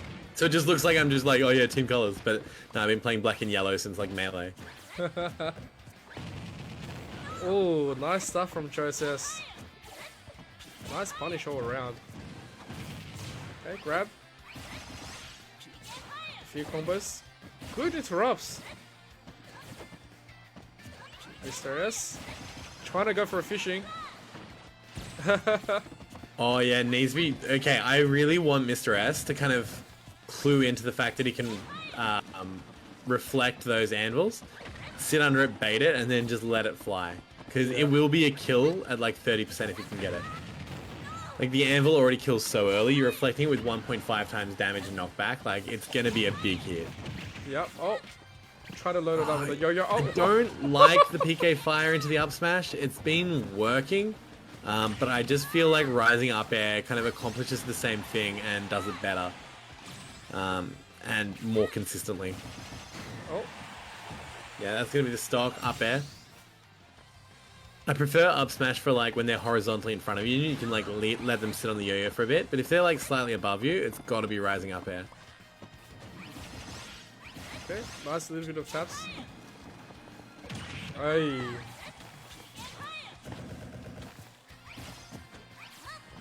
Okay. Smooth the drag down, doesn't get anything off it though. 163%, trying to live a little bit longer.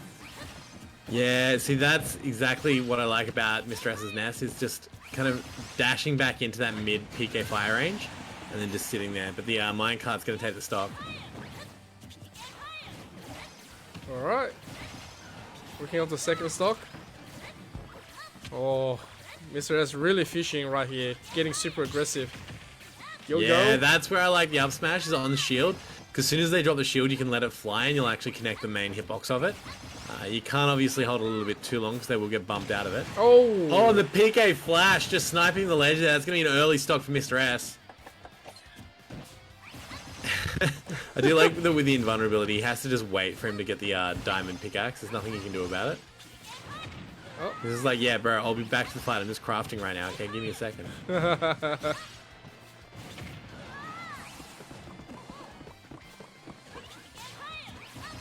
Okay, there we go again. It's a trade. Doing so well to land those PK flashes. Each one is just such a big hit. Oh, very nice. Yes, PK Fire knocks him out of the cart.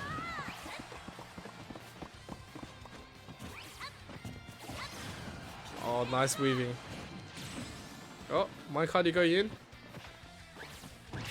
Oh, but yeah, no. Yeah, the that's charge fine. up smash gonna take it, but Joe Essie on a very Oh. high percent of the moment. The Nair gonna take it. That's 2 games back to back. Mr. Nair's doing some work right now, trying to get this reset. Oh. This is it. Yeah, I mean, again, everything that he's doing, it just feels like he's played this matchup 1,000 times before, right? Like the PK Fire as the minecart comes in to land the PK Fire and the cart go away. It's perfect. You nullify a threat while adding 30% with the opportunity to go through with an aerial and land even more percent. Like, it's such a big turnaround in that interaction. Just that one interaction by itself.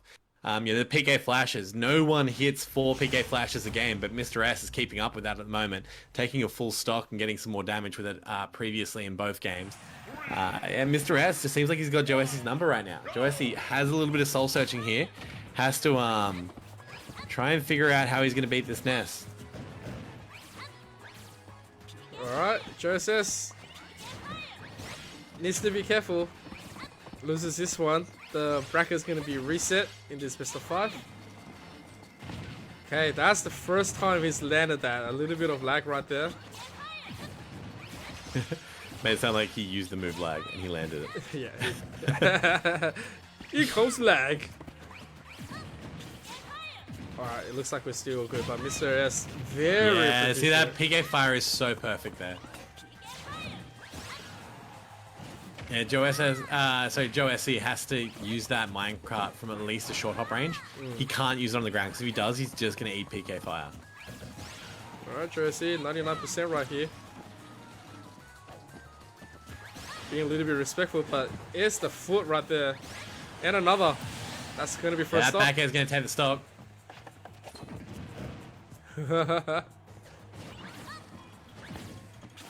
And the good thing about this is that... Oh! Yeah, it's Oh, my favorite combo! God. PK Fire into PK Fire! Why Mr. S is my new favorite player. It's like... Oh, I guess that's not, but still. Letting that one has definitely made 4-pi happy. And the best thing is because if they roll away, the PK Fire is like pretty guaranteed. So if Yeah. they keep rolling away, you just keep doing it, and it's pretty guaranteed every single time. Oh, that could have been a yo-yo moment right there. Okay. Let's... Jump gets punished. Okay, gets interrupted. Is waiting for a catch, but every time he goes in, there's the Minecraft and pickaxing his face. Mr. S finally gets something out. Okay, nicely done. Make sure to chip out. Make sure you don't get to come out here and just pick up your diamond. No diamond weapon for you just yet. Oh, Jersey finally picking it up. Minecraft to the face. Not doing too shabby on the final stock. Yeah, I mean, Mr. S got a lead at the moment, but it's slowly getting chipped away from Joe Essie. Yeah, that's going to take the stock, and only with 19% deficit here, Joe Essie has a chance to hold on to this winner's side. Avoid the reset. Oh, Just waiting.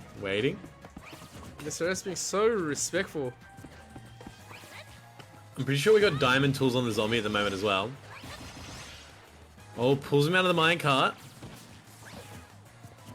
I'm probably wrong, but I'd be really curious to see some PK Thunder 1 shenanigans. I'm not sure how exactly they'd go, because there might be some reason why he's not doing it. But generally when they're off stage, it's like, you can freely chase them out there with it. Yeah. He hasn't Mind you, thrown he's any. also been landing PK Flash off stage, so like, yeah, go off, I guess. Yeah, he hasn't thrown any PK Thunder yet. Interesting. Oh! Oh, man. The Oh, the minecart! back end's gonna connect with the minecart. Too strong. Joessi going to be taking that game, bringing it to a game 5. Oh, I got a game 5. It is not over until it is over. That is like one really hard thing with the matchup is that Ness really does want to get those short hop aerials in. And every time he goes for those short hop aerials, the minecart just wins. No matter what aerial it is or how he's doing it, the minecart generally wins if it's just been pulled out. So it just needs to be a little bit careful of that. Maybe start thinking about a little bit more of a grounded game, trying to go underneath. You're hitting the PK fires with the minecart quite well, and now Joessi's jumping with the minecart. So sit under it, wait, and then jump with the up air. You know, change your game plan just a little bit, and you'll be okay. But it looks like he's probably going to swap off the Nest now. He's done quite well with the Nest. Yeah, I wouldn't agree with swapping off, because realistically, you're choosing a gamble over something that you know works. You're up 2-1 on the Nest matchup so far. Yeah. But it's going to be interesting to see what he comes back with. It might even just be a stage change. Who knows? Or it could be the mirror match. Yeah, it could be back to Steve. I'm not sure. If he had I would have recommended more PK Thunders right there on the recovery. Would have worked out a little bit better. It's tricky because he can just throw the minecart through and hit you while you're stuck there in PK Thunder 1. Because you can't move while you're throwing it out. So True. it's like, it might be a bit of a learned experience thing of just being like, I've done it and I've been punished before, so I'm not going to do it. But yeah, I don't know. It seemed like the right option. It looks like they've swapped sides, but gonna be sticking with the Nest this time. Trying to push this to another set of finals now. Joessi wants to go home, wants to call it a day, wants to finish it off 3-2. It's gonna be interesting to see who can get up on this one. Here we go. Mr. S with the oh, that is a great start. So when you hit PK fire that like close by, you can actually step forward and land another one, and then land that into a down air. Does like 60 to 70%. You also get an extra hit out of it afterwards. So it's probably like a really good tool to kind of use. Oh, dash back with the S smash. Not enough though, but Mr. S just popping off right now, doing all the things right. Oh, Mr. S catching it really well. Yeah, tries to meet the minecart. minecart. Gets hit twice, God. 3 times. Minecart doing a lot of work. I think that's the most efficient minecart we've seen in a long time. That's punish. Yeah, there it is. That's a stop. Mr. S coming out firing in this game 5. Oh, love those happy little down crouching feet. Oh, they're so bad. There's no reason to ever do it. You know, they have so little knockback that the enemy can actually move while getting hit. So, like, if you do that, the enemy can just press a button and hit you in the face while you do it. It's doing quite well. 73% already taken off. He's already pretty much lapped him, hey? Yep. Joessi doesn't really have the answer just yet. Gets punished. Okay, minecart landing. Okay. Hit it with the good old roll classics. Hit roll F smash. Yep. Good mash. Oh. Okay, Joessi. Again, just one time for me. Just F smash one of those. Yeah. Joessi, taking him for a bit of a tour of the map. Yeah, just chip him, chip him. Chip him with the feet. If he'd got the yo-yo out there, that probably actually would have killed. Just probably didn't have enough time between up Bs. Oh, nice. Yeah, cute little chip there on the fair, and gonna go with the back throw. Joessi probably predicting the forward throw and already DIing out that way. That would not normally have killed. Okay, got his Diamond tools on Joessi now. What's he gonna do with him? Oh, nice lava block. Oh, nice recovery. But straight back into the lava block. Nice catch. Yeah, good damage there. Good stage position as well. Using the PK fire on that solitary minecart, not only to stop the minecart to approach, but also just leave a hazard out there on the field and just be like, okay, you have to go through this now as well, you know? He knows it. He knows the timing for that micro. He goes and challenges it. It's not a bad exchange. 112%. He's just trying to build up more damage in. Oh, catches him. Doesn't get the spike. Yeah, Phantom Footstool. Yeah, F smash gonna take it. That F smash doing a lot of work for Joessi. Just really good on the placement of it, stepping back and kind of like leaving it out there. Oh, his own block catching him. Okay. Jersey recovers 82%. Very doable. Doesn't want to reset, but Mr. S in a position to reset. Gets Oh, caught. Joessi pushing though. Dash tag not gonna do it. PK flash will if it lands, doesn't land, gets back hit of the yo-yo. We're gonna be going into a second set. Huge from Mr. S, finding the answer in this nest pick. 3-1 so far in the matchup. Coming into this second set, Joessi with all the work to do. He's got to figure out this matchup and figure out how it's gonna work for him. Oh, we have a bracket reset and we keep it rolling. We are playing more games tonight. Oh, man.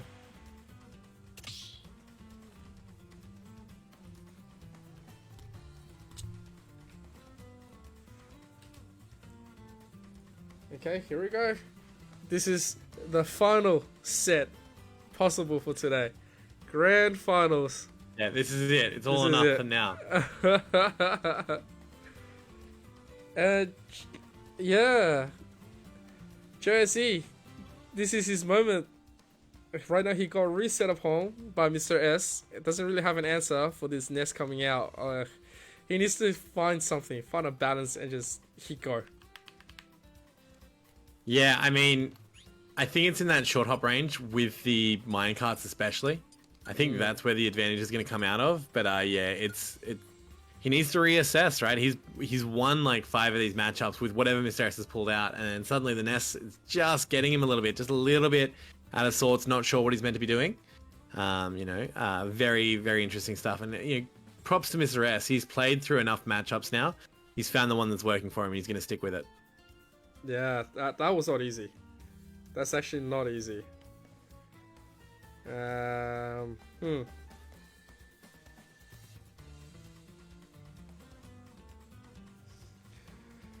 let's see what's gonna happen. Waiting for both to come in and just give us a run. We need to see a run now. Come on. Show us.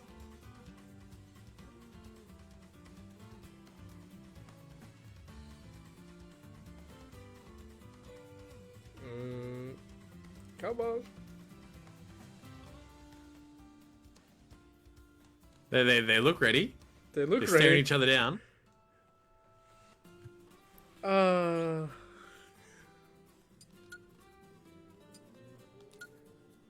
Let's get started. Maybe they're waiting for the okay. Start.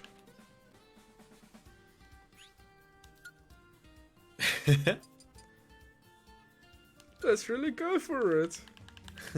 Let's get started. Let's really start. Let's start now. Let's really get started now. Our battle starts here.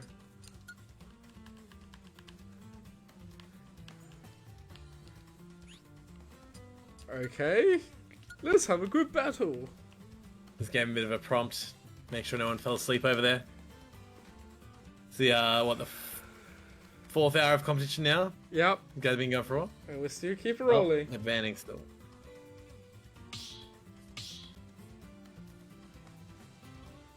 Be interesting to see like what stages come into this as well. I think that like FD and those flatter stages probably do benefit Steve a little bit more. Because you can throw those minecarts quite easy, whereas stages like Battlefield, actually that would probably benefit Steve more as well because he can combo upwards. And Ness is probably looking for, Smashville is probably the best stage you can go to. Small Battlefield, Pokemon Stadium are all quite neutral. Yeah, we're going to be sticking with the Ness and the Zombie at this point. Okay, let's go. Let's do it. 4th hour into this cast. 3, 2, We're entering it. Here we go. Okay, game 1. On the reset. Gonna be interesting to see if Joessi can figure this matchup out. Okay, lava block. Jumps down, the both roll away. Nice fishing. Is it moments These like situations like that I don't agree with Joessi, right? Gets Yeah. Ness off stage and then just backs up and starts mining. Ness's recovery is famously bad. So if you can just go out there and just get the double jump, suddenly you're in a position where you can go down there and minecart. You can do whatever you want when he's trying to up B. You got like 4 or 5 seconds. Not 4 or 5 seconds, 3 or 4 seconds, but it's still like a long time. You know, so I would like to see Joycey like hover around using Like that double jump early. Yeah. Be there, punish it, hit him with an aerial, do something. Like Yeah. again, using the double jump early. Oh my god. You try to block everything. Yeah, I'm not sure. Falling out of the up air, classic. What? He just stood there. He's just standing there, menacingly. Oh my lord. The confidence on this nest to just go through and just be like, I see you charging F smash, but I'm gonna get in first. Oh my Oh, god. Mr. S in the lag. Mints in the recovery, and this is the thing. If Joycey forced him to lose his double jump off stage more often, he would have to up B more often. And look at these little bits of lag. You get one of those as you're trying to recover, it's over. You've died. Like, that's as simple as that. Oh man. Jersey. He's falling. He's just getting tagged up. There's 117% with no answer. Yep, nothing. Ridiculous damage. Oh, here's the bat. Oh, just charges it. This guy's cop this and just throws the bat out. Oh man. He's just been punished from everywhere. Mr. S found the perfect answer to deal with his Steve. Yeah, the right mix of like speed and kind of combo ability. One thing, the 0% combo, in case Mr. S watches this back, he's going for down throw, rising fair, and then a PK fire. He needs to, after the second fair, just hold back a little bit and throw the PK fire to make sure it comes down at the right angle. So he's just kind of overshooting it a little bit by continuing his momentum. He wants to cancel that just a little bit so the PK fire lands. Oh, just falls on the up smash. That's going to be a quick game for Mr. S. Absolutely getting it done with his nest pick. He is unstoppable right now. I don't see how Joycey's going to find an answer here. Maybe it's time to change character. If you got a pocket character, maybe it's time. You pick anything with a sword and Ness is just mincemeat. Anything with a counter, Ness is mincemeat. Like, not a hard character counter pick, but if your only character is Steve, then yeah, it's going to be a little difficult. Oh man. You can just pick Lucina and just throw forward air, but they're going to stick with the Steve. I imagine that this is Joycey's main character, the main one he's confident on. I understand it completely, but yeah, it just feels like Mr. S with the counters. And sadly, Joycey maybe doesn't have the counters for this matchup. That's really unfortunate. He's had pretty much everything done correctly, made it all the way in. Gotta love it. Mr. S, the adjustment is amazing. Look at him! He's just going ham. He's reading him like a book and he's like, alright, so this is gonna happen and we're gonna play like this. 85% unanswered for. Yep, page 3, roll behind F smash. We know that one's unlocked. Tron just turns around and F smashes anyway. 8% on the first stock. That's Mr. rough. S looking like a monster right now. Yeah, that's really rough. Oh my god. Okay, gets mine caught up, but here comes the throw.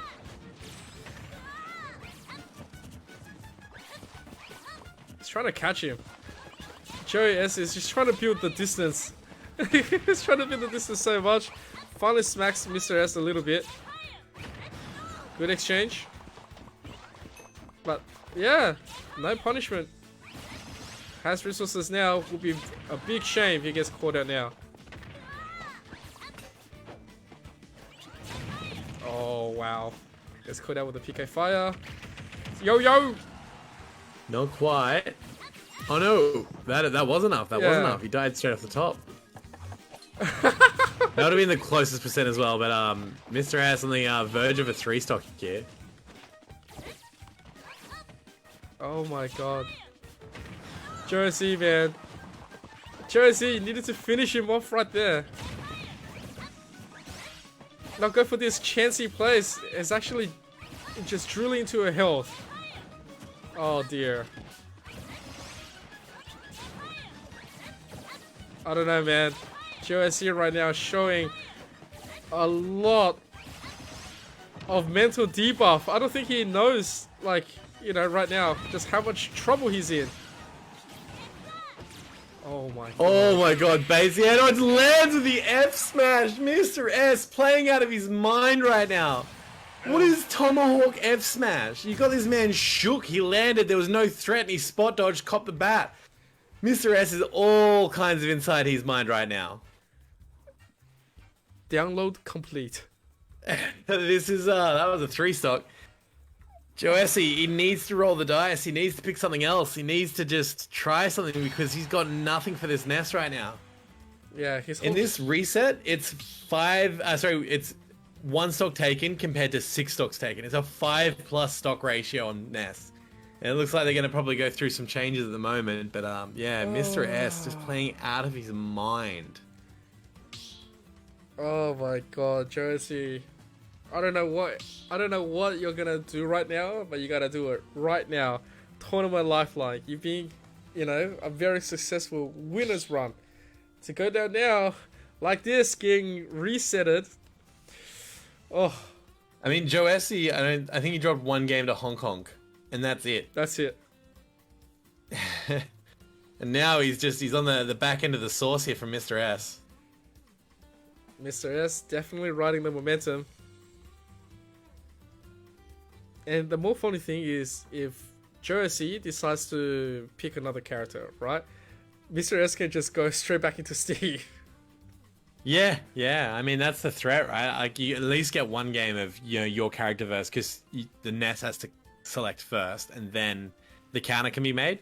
So you can kind of pick his nest for 1 game, but then after that, you probably preemptively just change back to the Steve anyway. Yeah. What do we got now? Oh. Yeah, going with a hero, so he swapped off. Okay. Hero is an interesting pick. Sword, very good. Nest struggles with swords. Projectiles, a lot of them are magic based, and you could probably absorb a lot of them. So it's kind of tricky. Not the biggest sword, not the scariest sword. So yeah, we'll see how this goes. But Joessi, yeah, just having to find the change because this nest pick's just been too strong. Yeah, he hasn't exactly tapped it up. Caught him with a sizzle.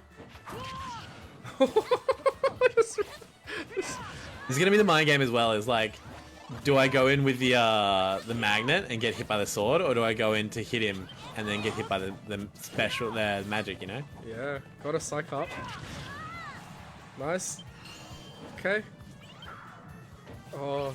Drop bounce onto the PK fire is not gonna work at the moment. Okay, crackle slash.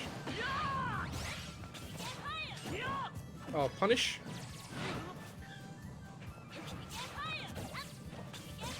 This is the time where he can start bringing up PK Thunders as well now. He doesn't have to pull back. Sure. A lot less to be afraid of at the moment. Oh, another sizzle. Nice. I love it. Oh, here just runs up, guys. But there's that first stock. Put in the work there. They're going to take the stock. He was off to a little bit of a deficit, but he's brought it back. He's got the lead again in game 3.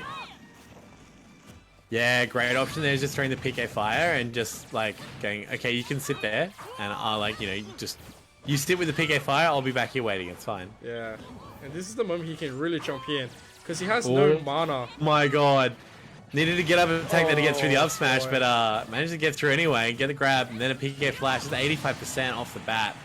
Mr. S coming to the second stock with a bit of a lead. Can't use his PK fire now. Oh, crit, that's a lot of damage. Oh, no punish. Okay, never mind. Josie now.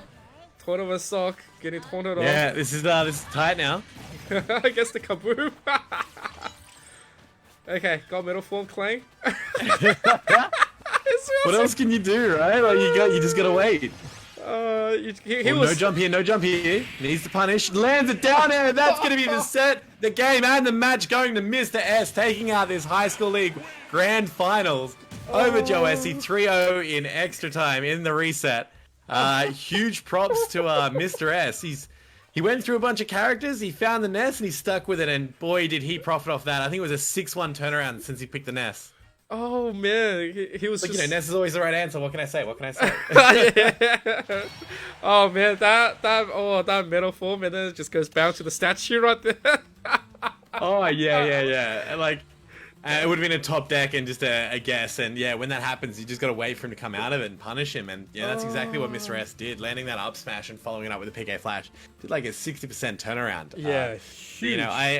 I feel like that change out of Joe Essie was fine. Yeah. I just feel like it needed to come a little bit earlier. I feel like, one game to warm up and then also win. Probably a bit of a tough ask from the get-go anyway. But yeah, huge props to Mr. S coming through and winning that one through the reset. Yeah, so massive congratulations. So we have the grand finals winner, which is going to be Mr. S on that Ness after switching off from Steve. And then coming from second, obviously, is going to be Launceston College, and that's going to be Joe S.E. Third, I believe you went to Promicon. Third place is Promicon? Yep, and fourth place into Dark Karibo from St. Plus X College. So congratulations to the top four for making it really hard. But also to all the tournament players coming in week after week, really competing and making this shine. Would have been amazing if we also got Beefy Boy, but unfortunately Beefy Boy and a few others couldn't make it in the end. That's just the way it goes. Before we do bump off, gotta also thank our sponsors. Forpal, would you like to do the honors? Yeah, certainly. Predator Gaming, the presenting partner, providing all your gaming and education PC needs and powering the high school league. ViewSonic, our education partner. Upgrade your classroom today with ViewSonic's large format, interactive displays, and the My Viewboard software suite. AOC is our gaming monitor partner. Get the best gaming experience with their latest range of gaming monitors. And Rig Gaming, our gaming headset partner. Experience great sound with Rig's gaming range of headsets.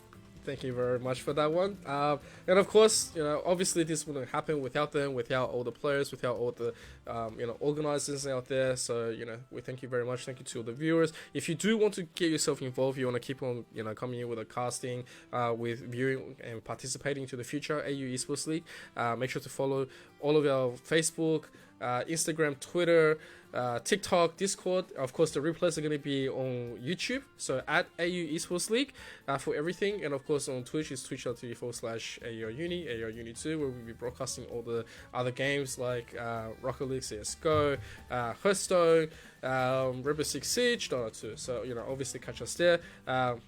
Make sure to also follow my dude at 4Power. Right there, absolutely a champion and amazing guy, always organizing Super Smash Brothers. If you want to follow me, it's at Emperor_ZK, all around everywhere as well. But yeah, massive congratulations to everyone who came to compete over the last month. Really did a fantastic showing, really showing us that OCE has a lot of good, favorable esports champions coming into the future. We would like to see a lot more. Any closing thoughts from you, Forpa? Yeah, I mean, like, as I keep saying, I've harped on this every single week that I've been commentating. This is the next generation of Smash Bros. In Australia, right? The generation that we've got at the moment is doing amazing, going overseas, taking names and kind of getting our profile out there.